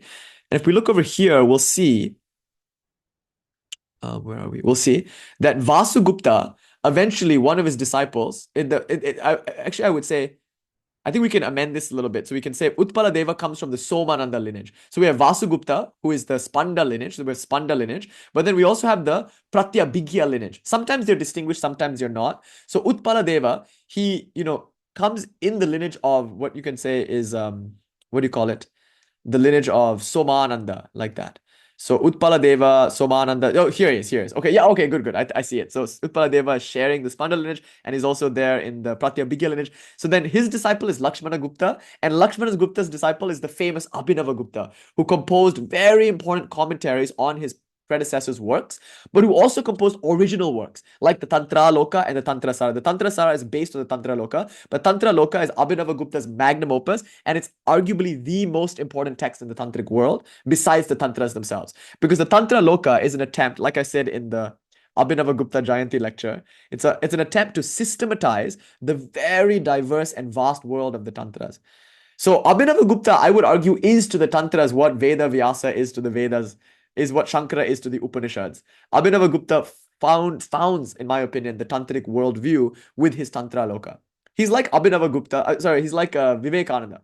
Abhinava Gupta, like Vivekananda, uses systems like the 4 yogas. Vivekananda used the 4 yogas, or the 3 revelations: Advaita, qualified, non-duality, and of course duality. Dvaita, Vishishta Advaita, and Advaita, as well as Karma Yoga, Jnana Yoga, Raja Yoga. He used the 4 yogas to systematize. Abhinava Gupta uses the same thing, the 4 upayas. Shambhava Upaya, Shakta Upaya, Anava Upaya, and of course Anupaya. He uses them to systematize, and he uses all. I shouldn't get started because I'll just go on and on and on about how important Tantra Loka is, but it's an original work. So Abhinava Gupta inherits the Pratyabhigya lineage from Utpala Deva, and through that he found his masterpiece. His disciple is Shema Raja, who does very important work for the Spanda lineage. So Shema Raja, the disciple of Abhinava Gupta, is the one who composes the Pratyabhigya Hridayam, which is, as you can say, an essentialization of the Ishvara Pratyabhigya Karika. So Abhinava Gupta comments on the Ishvara Pratyabhigya Karika of Utpala Deva, his guru's guru, and Shema Raja also does that work for his guru's guru in his Pratyabhigya Hridayam, which is one of the best introductory texts to the tradition. We studied it together some time ago. Beautiful verses, very, very short text. So anyway, the Hridaya means essence. Right? So Pratyabhigya Hridaya is Shema Raja essentializing the Pratyabhigya tradition, and his vrittis on the Shiva Sutra essentialize the Spanda tradition. So Shema Raja was very prolific. He commented on the Pratyabhigya, he commented on the Spanda. So both the Spanda and the Pratyabhigya flow into Abhinava Gupta, flow into Shema Raja, flow into Yoga Raja, who gives the commentary on the Paramartha Sara. So you can see a lineage is not just a lineage of individuals, it's also a lineage of text. The Shastra Vatara, the descent of text throughout the traditions. So much to study and learn and ground ourselves in. But there's other traditions. And this, I think, will be very important for us right now. The Krama and the Kali-Kula, or known as the Kaula. So the Kaula, you can say, starts with Macchanda. So we can even add that there, Natha. And Sambhunatha, he's like a Kaula Tantrik. He inherits the Shaiva, the Trika tradition, but the Kaula interpretation of the Trika. So he's like a more goddess-oriented, more transgressive practitioner of Shaiva non-duality. Sambhunatha and his wife become Abhinava Gupta's Sadguru. Remember, Abhinava Gupta has many gurus. He has a Gita guru. The guru that taught him the Gita is a different guru than the one he learned Pratyabhigya from. He has a Pratyabhigya guru. He has a Gita guru. For all intents and purposes, he had a guru for everything he mastered. He had a grammar teacher that he considers his guru, and he had an aesthetics teacher. He mentions all of these in the Tantra Loka. So somebody taught him dance and poetry and aesthetics, which really very much informs his spiritual theory. And he honors that guru. And he has a grammar teacher. And of course, he has a Gita teacher. But he also has a Pratyabhigya teacher, Lakshmana Gupta. And he has a Krama teacher, Bhuti Raja. Does it remind you of anybody? Ramakrishna. right? Ramakrishna also had many gurus, Tottapuri, uh, Jatadhari, his Vaishnava guru, Bhairavi Brahmani, his Tantrik guru. So Ramakrishna also had many gurus. Similarly, Abhinava Gupta was like a bee who collected pollen from many flowers. He went from flower to flower and collected pollen from many flowers, and then he got the nicest honey. You know, a bee that collects flowers from a bee that collects honey from different flowers makes better honey. Right? So Abhinava Gupta was a very, very busy bee, and he made some very, very good honey, just like Ramakrishna, by learning from many different people. So importantly, Sambhunatha, though, is his central guru. He's the most important guru. And Abhinava credits Sambhunatha with the highest revelation. I was on a walk with Swami Medhanandaji the other day, and we were comparing notes, his study of Vivekananda and my study of Abhinava Gupta. And Swami Medhanandaji pointed out, oh, you two are taking a diachronic approach. And I hadn't really thought about it that way, but I realized he was right. I study Abhinava Gupta in two phases, the phase before Sambhunatha and the phase after Sambhunatha. Because you can see, diachronically speaking, they're very different Abhinava Guptas. There's a through line, but post Sambhunatha, you get the most ecstatic, fully awakened Abhinava Gupta. Similarly, you can say that with Vivekananda also. There are moments in Vivekananda's life, right? That, yeah, we have really good honey wine, honey mead. Okay, Madhya or Shura. Okay, let's move on. Now we have this Sambhunatha figure, a mysterious figure, grounded in the Kaula or the Kali-Kula, you could say. To what extent the Kali-Kula is the Kaula, we don't need to get into it now, but the Kaula Marga and non-dual Shaivism. So he's a non-dual Shaiva with Kaula leanings. Oh, Ruth. Hello, Ruth. It's so good to see you. Yes, let's make it available. I think we're still working on it, right? Hi, Ruth. I missed you so much. So excited to hopefully visit you soon. Good to have you back. Hi. But yes, so yeah, let's make this list available. I don't know. I think Shani Deva is like a draft. He's still working on it. And so whenever it's his document, I have no authority to like make it available on the Discord or anywhere. Like it's his document, it's his work. So you have to ask him about that. Shani Deva's document. So Shambhunatha is very important. In Tantra Sara, there's that beautiful verse where he credits Shambhunatha with the opening of his lotus heart. His heart, in which contraction is forever ended because of the rays of wisdom falling from Shambhunatha's lotus-like feet. Right? That beautiful verse. So Shambhunatha, and not just Shambhunatha, Shambhunatha's wife. This is an important point. Shambhunatha was not a monastic teacher. He was a Bhairava. So he had a Bhairavi. Bhairavi and Bhairava are like consorts, spiritual consorts. They usually live very ascetic lives, though. So sometimes they live in the cremation ground together, or they wander about like monks, but they're tantrics, so they live together, Bhairava and Bhairavi. So Shambhunatha had a wife, and the wife's name is Bhagavati. So Shambhunatha and Bhagavati were joint gurus of Abhinava Gupta, his main gurus. But he also had other gurus. So he had a Krama tradition. So you can say Kali came to Abhinava Gupta through the Krama, which was very popular in Kashmir. Jnanetra Natha, who composed the Kalika Stotra, moved to Kashmir. He had a revelation in a cremation ground in Oddiyana. So the legend is Jnanetra Natha, or otherwise known as Shivananda, went to a cremation ground, right? And in the cremation ground, he encountered either a woman teacher or the goddess Kali herself. Really, what's the difference? And that woman teacher or Kali revealed to him the Krama. There's a beautiful backstory to that. So in the cremation ground, Jnanetra Natha realized his highest realization. He composed the Kalika Stotra, and his main disciple was a woman, Keuravati. So the emphasis on female teachers is very strong in the Krama because it's a Kali-oriented lineage. So Shaivism and Shaktism, I think Shani Deva is right to just put a dash here. Shaiva and Shakta are not really different. Shaktism is a movement within Shaivism. Or you could say Shaivism and Shaktism are both just versions of Tantra. They're just Tantra, really. And this is the, properly speaking, more Kali-oriented transmission. It's called the Krama, and there are like 12 Kalis. It's a very philosophically diverse. And of course, to this we can add so many. We can add Maharta Manjari. We can add, there's so many masters like Maheshwarananda and so many masters we can talk about in this tradition. We can explore it so much. There's so much to say here. But there's Jnanetra Natha and his disciple Keuravati, who maybe composed the Vijnana Bhairava. I don't know. Harish Ji made that claim one time. I thought it was very interesting that the Keuravati the Viranatha relationship is interesting. So Viranatha, he is Keuravati's disciple, and he composed the Swabodhodaya Manjari, whose namesake Viranatha is. So Viranatha is a very important figure because his Swabodhodaya Manjari is human author. We know Viranatha composed it, but it's pretty much one-to-one the Vijnana Bhairava Tantra. And the Vijnana Bhairava Tantra is pretty atypical as far as Tantras are concerned. For more on that, you should come to our Vijnana Bhairava lecture series. So we talk about why it's so atypical. But Keuravati maybe could have composed the Vijnana Bharata. This is Christopher Wallace's argument. I think it's a very good argument.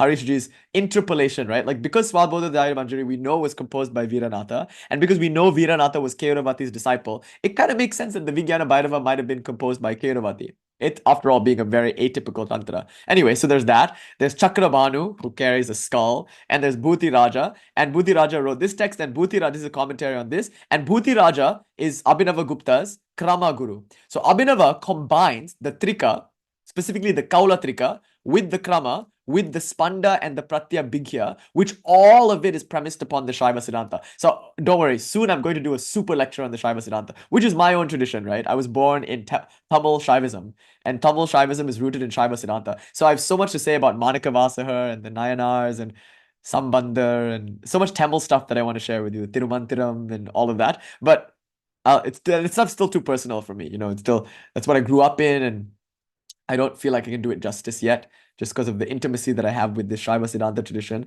I'm still kind of waiting to be able to speak on it. It's just so profound. But anyway, so the Shaiva Siddhanta is where all of this is coming from. The Trika, the Kaula, the Pratyabhigya, the Spanda, the Krama, you could say they're unique lineages that are premised upon the Shaiva Siddhanta, the dualistic revelation, tantric revelation of Lord Shiva. So the Shaiva Siddhanta is the foundation for all these various schools. And I would refer to the Sri Vidya lecture that we had.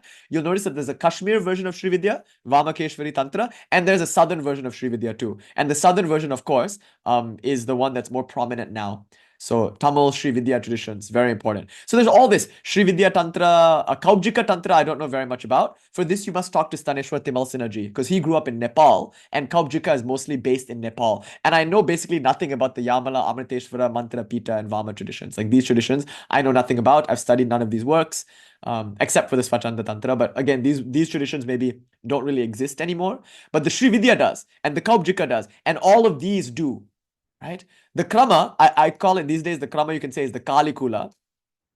And they pour into Abhinava Gupta. And so we have all of this, right? Like this is happening. But like in the Shaiva world, it's not just this. You could say this is the Kashmir revelation, but the Kashmir revelation is deeply intertwined with the southern Tamil revelation. Like Sri Vidya is in the Tamil heartland. Tirumantiram, for instance, we have Tirumulars, Tirumantiram mentions the Sri Vidya mantra for the first time. You know that 15-syllable secret mantra for the goddess Shodashi? It's mentioned in the Tirumantiram perhaps for the first time in Shaiva history by a South Indian saint, Tirumular, one of the Nayanars.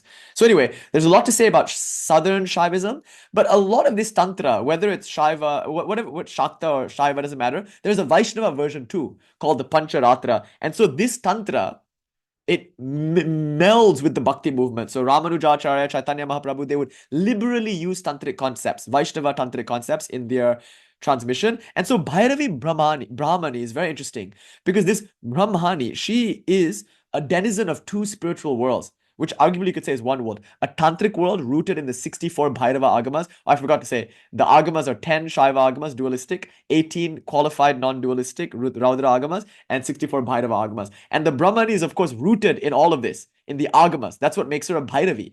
Bhairavi means she's a tantric, right? But she's also, interestingly, a Vaishnava. She's devoted to Gopala or to Krishna.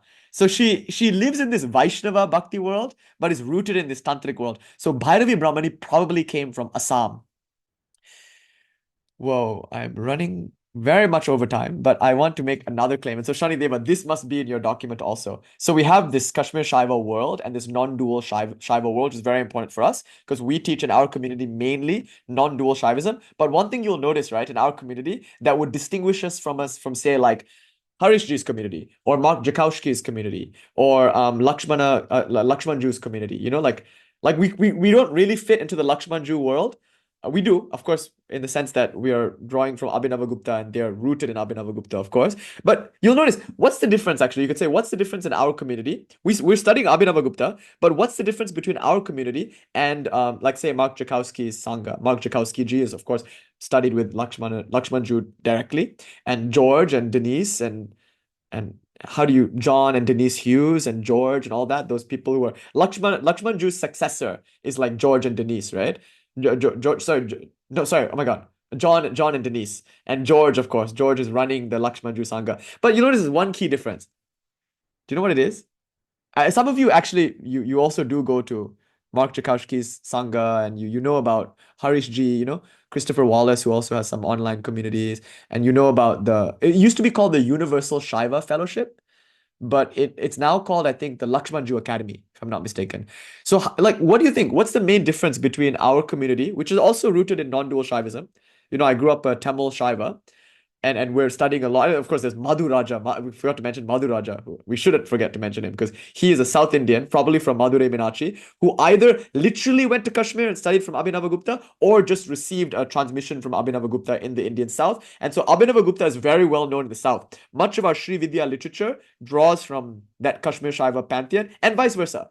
You could say Kashmir Shaivism benefits from traditions moving into it from the South, and the South benefits from Kashmir traditions moving into it from the North. The two are related. They're very closely allied because they're Shaiva centers, So Tamil Nadu, Chidambaram, you could say, and Kashmir are both centers of Shaivism.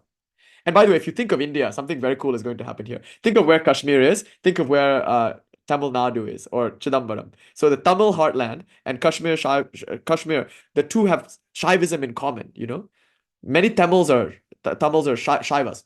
Some of them are Sri Vaishnavas because of Ramanuja, who's also South Indian, but many of them are Shaivas. So the Shaiva heartland, you could say, is in Kashmir and Tamil Nadu. So think about that on the Indian map, right? And Kerala and Bengal are the Shakta heartlands. So again, think of that on the map. So you get a kind of cross. Isn't that interesting? Anyway, we don't need to get into that right now. But so think about this. The two are very related. So, of course, we are drawing from Abhinava Gupta as well. We are drawing from all the Kashmir Shaiva masters who are pouring their transmission into the south through Madhu Raja and whatnot. There are many great South Indian Kali-Kula masters. So we can talk about that another time. But what's the difference? What's the one thing that's emphasized in our community that's not necessarily emphasized in a properly speaking Kashmir Shaiva community? Actually, maybe two things. And I would say it's this: Ramakrishna and Kali. Right? Notice our tradition has a much stronger emphasis on Kali because of Ramakrishna, because of Vivekananda. So it's quite telling. Do you remember when I started my Kashmir Shaiva 101 series? The first lecture was called Kashmir Shaivism in the West. Whose picture did I use? Was it Lakshmanju's? I should have, because of course he's the one through the Universal Shaiva Fellowship who really popularized this stuff in the West. But I used Swamiji's picture, Swami Vivekananda's picture, because I interpret Swami Vivekananda's philosophy along non-dual Shaiva lines. But Swami Vivekananda is the disciple of Sri Ramakrishna, who is my Parampara Guru. So my lineage is Ramakrishna's lineage, which means we have to add this to the document, the lineage of Kali-Kula. So Sri Ramakrishna, he received all this Shaiva non-dual stuff and all this Bhairava Agama Tantra stuff from Bhairavi Brahmani, who came from Assam, probably from East Bengal. So we have to start talking about Bengali Kali-Kula now, which is distinct and beautiful, which also pours into our tradition. So we're inheriting Kashmir Shaivism, you could say, or South Indian Shaivism, Shaiva Siddhanta. We're inheriting that, but we're also inheriting Kali. And in my parentage also, it's kind of interesting. My father's side, they're all Shaivas. So in my father's house, it's just a big stone Shiva Lingam, very minimal. Of course, there's a Sri Yantra, but all of it is just very minimal, non-dual, like, I mean, it was dualistic in expression, but at its core, philosophically non-dual, just formless absolute Shiva. My mother's side, they're all Shaktas. My grandfather was like a Kundalini Tantrik, like that. On my mother's side, who died at a snake temple worshipping Nagama. And my grandfather died in a Shiva temple, in his house, actually, in his ashram, meditating on Shiva. So my father's side, they're Shaivas, and my mother's side are Shaktas. And those two lineages, and my mother is Malayali, so my father is Tamil. So the Shaiva side from the Tamil is coming, Tamil tradition, and my mother is Malayali, so from the Kerala side, that Amman or Kali transmission is coming. So I think that's another interesting point, that in South India, you have Kali and you have Shiva, in Kerala and in Tamil Nadu, respectively. And both are pouring in. So the way that we receive it is through Ramakrishna and the Bengal transmission. So we get a kind of pan-Indian transmission in our community from all these different, from the north, from the south, from the west, from the east, all is pouring into this. So it's a very remarkable thing to just, it's so humbling just to think about all these various lineages. So, Kali-Kula. Now, this we have to add to the document. Agama Vagisha Krishnananda. So, refer to our lectures on Komalakanta, on Ram Prasad. You'll see Ramakrishna is in the same Bhavik lineage, as to use Swami Ambikananda Saraswati's phrase, as Krishnananda. As Ram Prasad. Ramakrishna is in the same Bhavik lineage as Ram Prasad, and Ram Prasad is literally in the same lineage as Agama Vagisha Krishnananda. Some say Agama Vagisha Krishnananda is Ram Prasad's guru. So let's start with that. There was a guy in the 18th century in Bengal whose name was Agama Vagisha Krishnananda. Bhairava Agama Vagisha Krishnananda. So Agama Vagisha is a title. Agama Vagisha means master of the Agamas, master of Tantras. We don't know who his guru is. At least I don't know who his guru is. Somebody maybe might be able to tell me. But his contribution cannot be overlooked. Agama Vagisha Krishnanandaji was the one who composed the Tantra Sara, which is not to be confused with Abhinava Gupta's work of the same name. And in the Tantra Sara, what Agama Vagisha does, Krishnanandaji, what he does, is he compiles all the various tantras that exist in Bengal at the time. Most of them are Shakta tantras. So we have, for instance, Dhyana shlokas for the Dasha Mahavidyas that would probably have been lost to history if not for Agama Vagisha Krishnananda. So when you look at Bengali artworks, paintings of Kali, for instance, Dakshina Kali, paintings of Tara, paintings of Shodashi, Bhuvaneshwari, Bhairavi, Chinnamastaka, whatever. A lot of those artworks depend on Krishnanandaji's compilation of the Dhyana Shlokas. Dhyana Shlokas describe the gods and goddesses. Karala Vadanam Ghoram Muktakeshim Chaturbhujam Kalikam Dakshinam Divyam Mundamala Vibhushitam. We sing that all the time in our community, right? It's pretty secret actually. It's offered in the context of Diksha, but it's made very popular these days. We chant that when we worship Kali. Before we do the Manasa Puja of Kali, we do her dhyana. Where is that from? It's from Krishnanandaji's Tantra Sara. So those 9 verses, right? Mahamegha Prabham Shyamam Tatha Chaiva Digambarim Kantava Sakta Mundali Galadhrudira Charchitam. Though everything you know about Kali in iconography comes from that hymn, probably. So she has 4 arms, her skin is black or dark gray, blue, the color of a splendorous storm cloud. She's utterly naked. She has 2 corpses for earrings. Blood is trickling from the corners of her lips. She's smiling, laughing. Her hair is wild and free. Mukta Keshi. She's holding a sword and a severed head. Abhaya Mudra, Vara Mudra, all that stuff that we attribute to the iconography of Kali is from that hymn, which appears in the Tantra Sara. Now, did Krishnanandaji compose it? Maybe. We know that Kali actually appeared to him in a dream. Again, Vasugupta's dream, Rani Rasmani's dream, right? It all comes down to dreams ultimately. And in the dream, Kali says, I want to be worshipped in households now. I want to be popularized. Mainstream me. It's time. So Kali's stepping out from behind the curtain, as it were. She used to be a very, Kali-Kula and Krama is a very specific and tight-knit community. It's very secret. So Kali, from a secret tantric deity, becomes a household name, becomes a big popular bhakti movement. Why? Because of this dream. Kali appears to Krishnananda and says, reveal me. Even Shankara says, right, in his Kalakashtakam, Mother, forgive me for having made public what was private. Because of devotion, I did this. Please forgive me.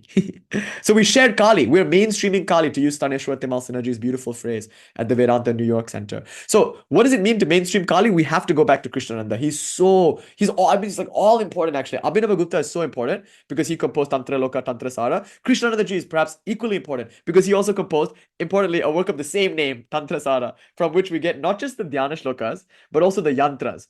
And also the puja vidhis. So how to perform tantric puja to the Dasha Mahavidyas and to Kali and all that, we get it from Krishnanandaji and his compilation. It's not just, of course, Krishnananda. There's also like Deva Nandan Singh, who composed in the 19th century the Shakta Pramodaha. That's very important. Shakta Pramodaha, like the Tantra Sara, like the Pranatoshini Tantra, the Shakti Sangama, they're compilations, they're digests, they're called. And these tantric digests bring together disparate Shakta Tantra sources. Some of them are in Mithila, some of them are in Assam, some are in Bengal, some are from Kerala, whatever, wherever they might be floating, these texts bring them together and popularize them. So, Krishnananda Agama Vagisha. But the Tantra Sara is still in Sanskrit, right? So you have to be probably a Brahmin, you have to get Diksha into a tantric community, and you have to know Sanskrit. At least your guru must know Sanskrit in order for you to access these meditation mantras, these sacred geometry yantras, and these ritual worships, puja. But allegedly, Krishnananda's disciple was none other than Ram Prasad. It's maybe anachronistic because they lived very far apart in terms of time, like some 100 years or something. So it's unlikely that Krishnananda Agama Vagisha was literally Ram Prasad's guru. I learned this from Swami Bhajanananda Saraswati, who pointed this out. Because I was always under the impression that it was direct guru and disciple. But Swami Bhajanananda Saraswati at the Kali Mandir in Laguna Beach, he was like, well, it's probably unlikely that they were literally teacher and student. But Swami Bhajanananda said something really beautiful. He said, it's probably like how Sri Ramakrishna is my guru. Because Sri Ramakrishna isn't literally my guru. I didn't meet him. But my guru's guru is Sri Ramakrishna. So I'm in Sri Ramakrishna's lineage, right? So my guru in that sense is Sri Ramakrishna because he's the Parameshti Guru, the grandmaster or the founder of my lineage. In that sense, probably Ram Prasad is related to Agama Vagisha Krishnananda. So maybe Ram Prasad's guru's guru was Krishnananda or something. I don't know. But let's just go with this. Krishnanandaji was Agama Vagishaji was Ram Prasad's guru. Ram Prasad is so important. Why? Because he then took this tradition, mastered it, and through his direct, intimate experience of Kali, was able to reveal onto the Bengali masses devotion to Kali in the Bengali vernacular. So in Bangla, he composed all his music, right? Much of his songs are about Kali worship and about a kind of intimacy that maybe you don't find in the Tantras. Tantras can be very ritualistic, you see.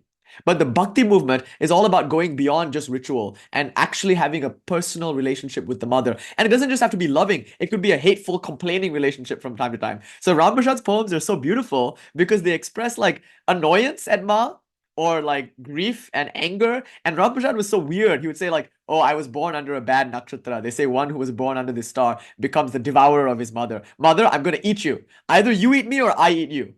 It'll be a contest of wills. But if I devour you, I won't digest you. I'll keep you inside me. So it's like beautiful ideas like that. Or mother, I will sue you in court. How dare you withhold my inheritance?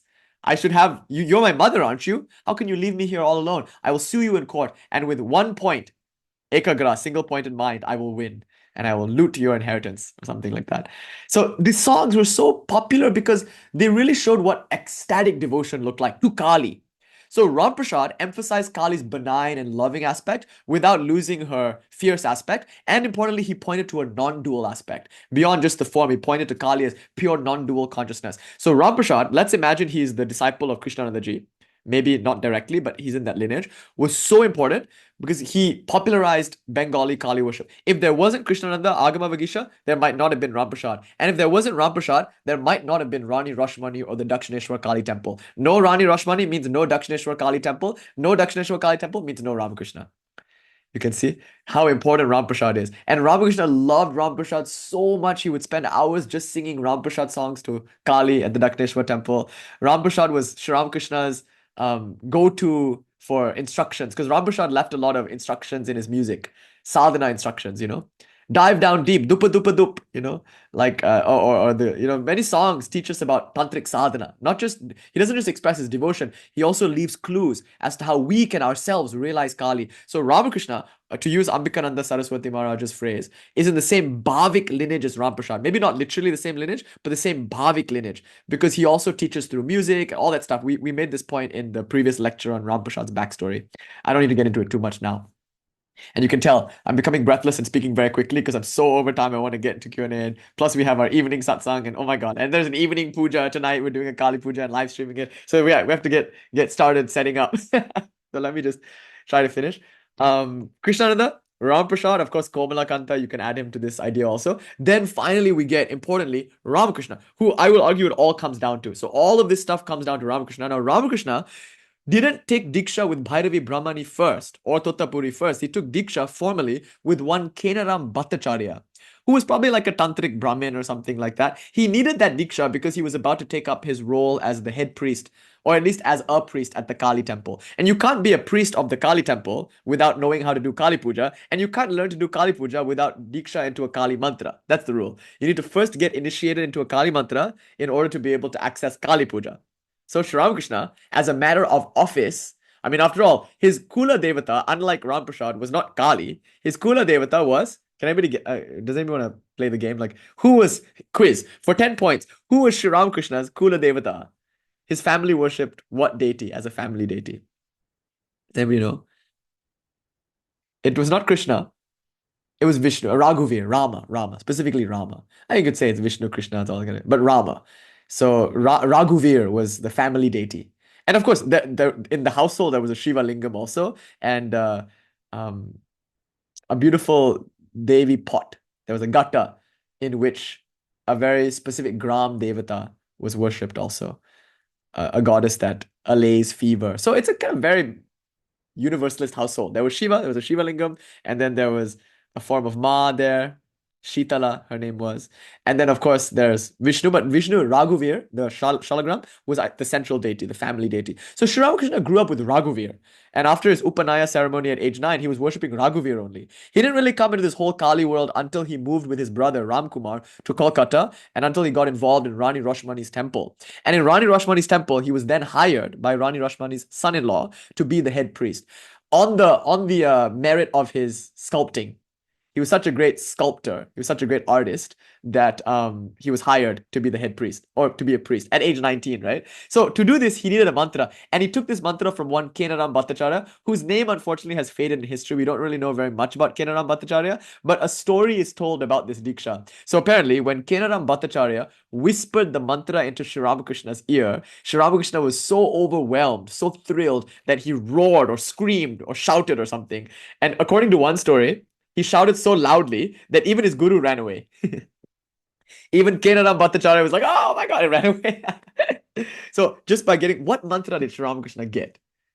This is a question. Who knows? Obviously, it's a secret mantra, like between guru and disciple. Nobody knows. Obviously, I'm not going to say it. That would be wildly inappropriate. But I have a guess. And the reason why I'm guessing is because there are a set of Kali mantras in Bengal that perhaps come from Krishnanandaji's Tantra Sara or come from that world, like the Shakta Pramodaha, like that. So we can probably guess what that Kali mantra was. Maybe not with accuracy, but it definitely came from this Bengali world of Kali-Kula. So Shakta Pramodaha and Tantra Sara are some of the most important texts. So of course, Shanideva, we have to put that there. Agama Vagisha Krishnananda and his Tantra Sara, and Deva Nandan Singh and his Shakta Pramodaha, which compiles a bunch of loose, free-floating Bengali Shakta Tantra materials. And through that comes Ram Prasad and all of his music. And from Ram Prasad and Komalakanta, that Bhavik lineage is continued in Rani Rasmani, we have to say Rani Rasmani in a temple, and of course Sri Ramakrishna, Kedarama Bhattacharya, Sri Ramakrishna. So Kedarama Bhattacharya gives Sri Ramakrishna a Kali mantra with which he starts doing Kali Puja, and in the context of Kali Puja, taking care of the deity in the temple, he develops this Vyakulata, this anguished yearning for God, and through that he realizes God. And after he realizes God, only then does he get his Bhairavi Brahmani Tantric Guru. Only then does he get his Yoga Vedanta teacher, Totapuri, like that. So I want to close with this really interesting idea. When the student is ready, the teacher appears. You can see Sri Ramakrishna was so sincere. He sincerely wanted to learn. And so he didn't have to look for teachers. The teachers came looking for him. Bhairavi Brahmani literally came in a boat, alighted on the bank of the Ganga, looked around and said, my student is here. And went to Sri Ramakrishna and said, you are one of 3 students that the Divine Mother Kali told me to teach. Sri Ramakrishna didn't have to do anything. He was just there with a wet cloth on his head because he was going through some hot flashes at the time, plucking flowers for the worship. And Bhairavi, just this beautiful woman in ochre robes and probably a trishul, a Bhairavi, with the markings and all that, with wild hair. This beautiful woman just appears on the bank of the Ganga and says, I'm your guru. Come, I will teach you the 64 Bhairava Agamas. Right? And then he drank the fish curry out of the skull bowl. He did japa on the naked woman. Maybe he sat on the corpse, I don't know. He was in the cremation ground. All the difficult, really radical tantric disciplines, he learned them through Bhairavi Brahmani, but he didn't seek her out. She sought him out. All the very rigorous disciplined yogic practices, meditation practices, and all that very rigorous philosophical analysis, he didn't have to seek that out. Totapuri came and taught him.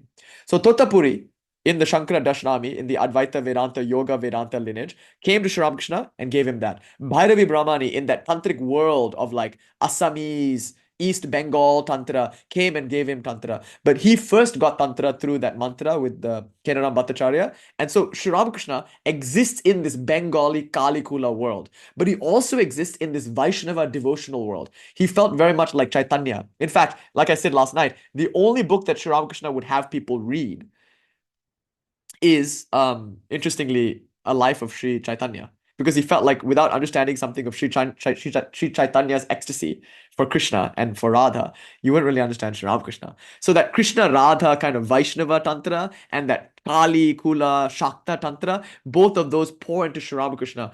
And of course, Advaita Vedanta, Yoga Vedanta also pour into Sri Ramakrishna. Sri Ramakrishna was, of course, Bhava Raja. He was a person of many moods. So he had 16 disciples, and they're all so very different. So his foremost disciple, Vivekananda, came to America, and because of Vivekananda, all of this is here, right? Like the 40 or so people who are in this room tonight, we're all here because of Vivekananda. Without Vivekananda, there wouldn't be all these English materials on deep philosophical and theological points. Really, Vivekananda kicked down the doors through which would come many a yogi from the East. So Yogananda Giri of the Self-Realization Fellowship and everyone else that came in the 60s, they were following on the coattails or the heels of Swami Vivekananda, who in 1893 at the Parliament of World Religions in Chicago was the first one to reveal all of this to the West. And the import of his message is still echoing down and still unfolding and gaining power and gaining momentum, actually. Slowly, culture is waking up to the importance of what Swamiji offered. The harmony of all religions, the unity of the oneness of the universe, Advaita, and the innate divinity of the human soul. Like all of that. So Swamiji was Sri Ramakrishna's disciple, and Swamiji naturally then brought Kali with him to the West. You can see intimations of it were there, though he wasn't public about it. So that's why I chose Swami Vivekananda's face in that video, Kashmir Shaivism in the West, because his interpretations of Advaita also lean towards Shaiva lines. Okay, anyway, all that aside, one of Sri Ramakrishna's disciples was Swami Brahmananda, who was considered to be Sri Ramakrishna's Manasa Putra. And Swami Brahmananda's disciple was Swami Shankarananda. And Swami Shankarananda's disciple was Pujya Swami Sri Sarvadevananda Ji, Sarvadevananda Puri, who is my guru.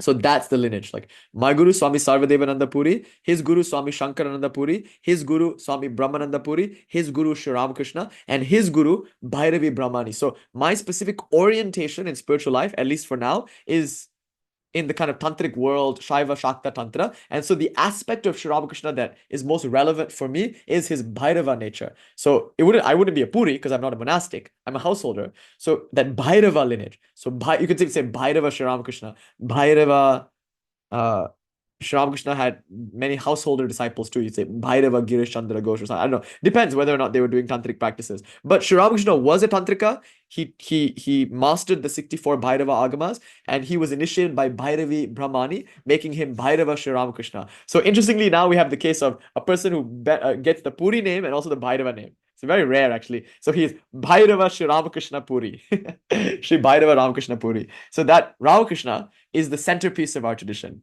So one reason why we are not a properly speaking like Universal Shaiva Fellowship, like Lakshman Jew Academy, Mark Chakowski, like kind of properly speaking Kashmir Shaiva tradition is because I'm not Kashmiri. I'm South Indian. And secondly, because Kali is the centerpiece of our tradition. And why? Because Ramakrishna is the centerpiece of our tradition. So if I had to call our tradition anything, we can call it Ramakrishna Kali, or Ramakrishna Kali-Kula or something, because these are the two main things. So non-dual Tantra rooted in Kali, which is embodied by Sri Ramakrishna. So Abhinava Gupta, of course, is our philosophical. Abhinava Gupta and Vivekananda philosophically are very important to us. Kali is devotionally very important to us. And Ramakrishna is our guru, our parampara guru, whose life and teachings we orient ourselves around. So there you have it. I think we'll stop there. We'll put Shani Deva's document on the screen one more time, and we can see how all of this, see how it just pours into this Sri Ramakrishna. And it's not just Sri Ramakrishna, by the way. His foremost disciple is Sarada Devi. And you can say Sri Ramakrishna and Sarada Devi are two aspects of one. Just like Sambhunatha and Bhagavati are the teachers of Abhinava Gupta, so too are Sri Ramakrishna and Sarada Devi the teachers of Vivekananda. So they are two joint teachers, Bhairava and Bhairavi, if you will, Shiva and Shakti, Avatar and the Avatar of Shakti, Jesus and Mary, Rama and Sita, Krishna and Radha, Shiva and Shakti. So you can't think of them as two, they're both aspects of one. So who is our guru? Ramakrishna / Sarada. Right? Maybe even more so Sarada because we're more on the Shakta side. Anyway, all of that, having said all of that, this is how you trace our lineage from Swami Pujya Swami Sarvadevananda Puri, through Swami Shankarananda Puri, through Swami Brahmananda Puri, through Bhairava Sri Ramakrishna, through Bhairavi Brahmani, through all of this stuff. Right? You can see. Okay. Let's stop there. Oh, maybe one last thing. Last night, I was making a big case for why lineage is important. I was basically last night referring to the past. I was saying a lineage is rooted in tradition. And that tradition is not just a tradition of people, it's a tradition of texts. So how a text evolves over time and how people evolve over time. So that's what a lineage is. But it's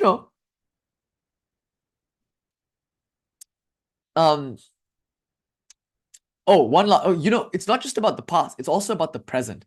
A lineage, I would say, is justified by how long and how ancient it is, in one sense, because the text, only the things that work are maintained. If something doesn't work, it probably doesn't get translated or retranslated or copied. Back then, they didn't have internet, right? So you just have to literally by hand copy out texts.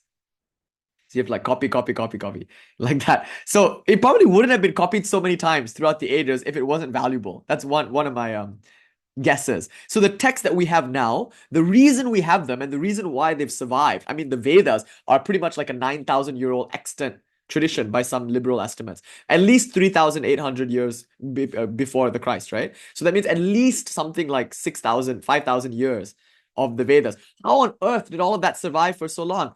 Because it's good shit. That's the idea, right? It works. It must have. Because if it didn't work, nobody would have taken the time to copy it and recopy it and translate it and transmit it, and in most cases memorize it, and then have their students memorize it and have their students memorize it. I remember sitting with my grandfather and he would start Tolle Rumbirovich Sulundaleniki, and then I would go Tolle Rumbirovich Sulundaleniki, Allah Laratan and the Makya de Elle Maruan Vadavuringo Tirvasaham Enum Tain, and we'll repeat it. Om Namah Shivaya Valga, Nathan Tal Valga, and I'll go Om Namah Shivaya Valga, Nathan Tal Valga, Ime Poludumen Angel Ningadan Tal Valga. Like I would repeat these things after him and memorize them. He had them memorized and he had me memorize them. And I used to hate that. Like when I was a kid, I'd be like, oh, I just want to play, but I have to now sit here and memorize this stuff. But his grandfather had memorized them. And like I was thinking, like, why is everybody taking the time to memorize this stuff? Now I get it. As I grow up and I start to understand the heritage, what was offered by my family and my grandfather. So I was like, oh my God, that's why we all took the trouble to memorize it. Because it's good shit. It's really good. It's really powerful spiritual material. So the longer a lineage is, the more vibrant it is, right? Because it has all these texts that have transmitted. But I also want to say another test for a lineage is where it is now. Some lineages just end because they are organized around a charismatic individual. When that individual leaves the body, the community implodes. So Sri Ramakrishna, you could say, he was a singularity in spiritual life. But you can judge him not by his own merit, but by the merits of his disciples. So why is Ramakrishna great? Just look at Vivekananda. A guru is great in proportion to how great his student is. Swami Vivekananda shook the world. Only a Ramakrishna could have produced a Vivekananda. And look at Vivekananda's disciples, right? Sadananda, Paramananda, like that. Look at Brahmananda's disciples. Shankarananda, look at Swami Sarvadevanandaji. If you want to know what the Ramakrishna lineage is, look to its current lineage holders. The quality of the lineage is not necessarily in hoary history, which is the point I was making yesterday. I was like, history, tradition, the past, all of these things are important.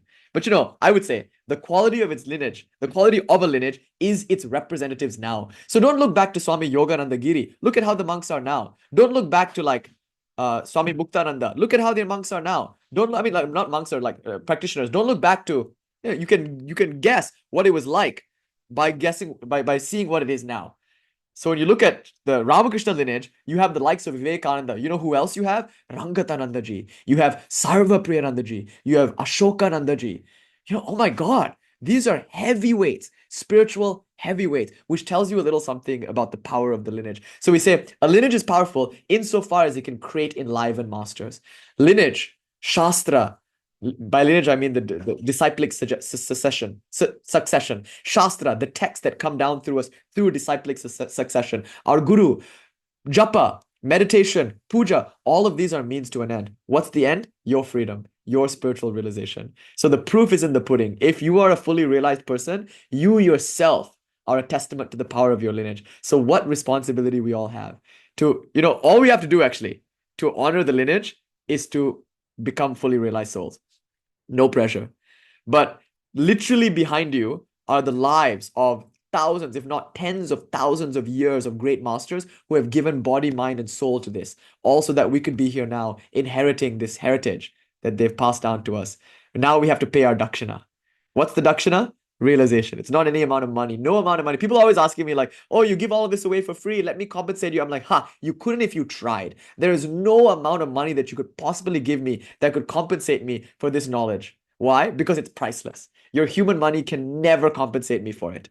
It's just priceless. It's absolutely priceless. There is only one payment, and it's your realization. That's what we give to the lineage, right? Yes, our love, our knowledge, our freedom. So I want to close all of this by saying the past is indeed great, but the future is better, and best is now. Realize God now and fulfill your debt to the ancestors.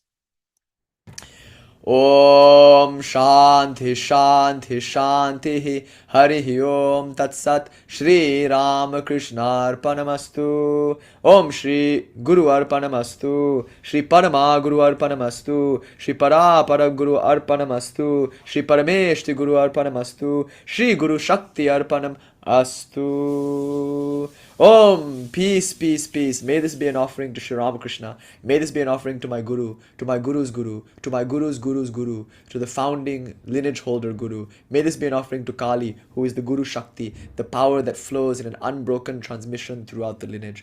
Om, peace, peace, peace.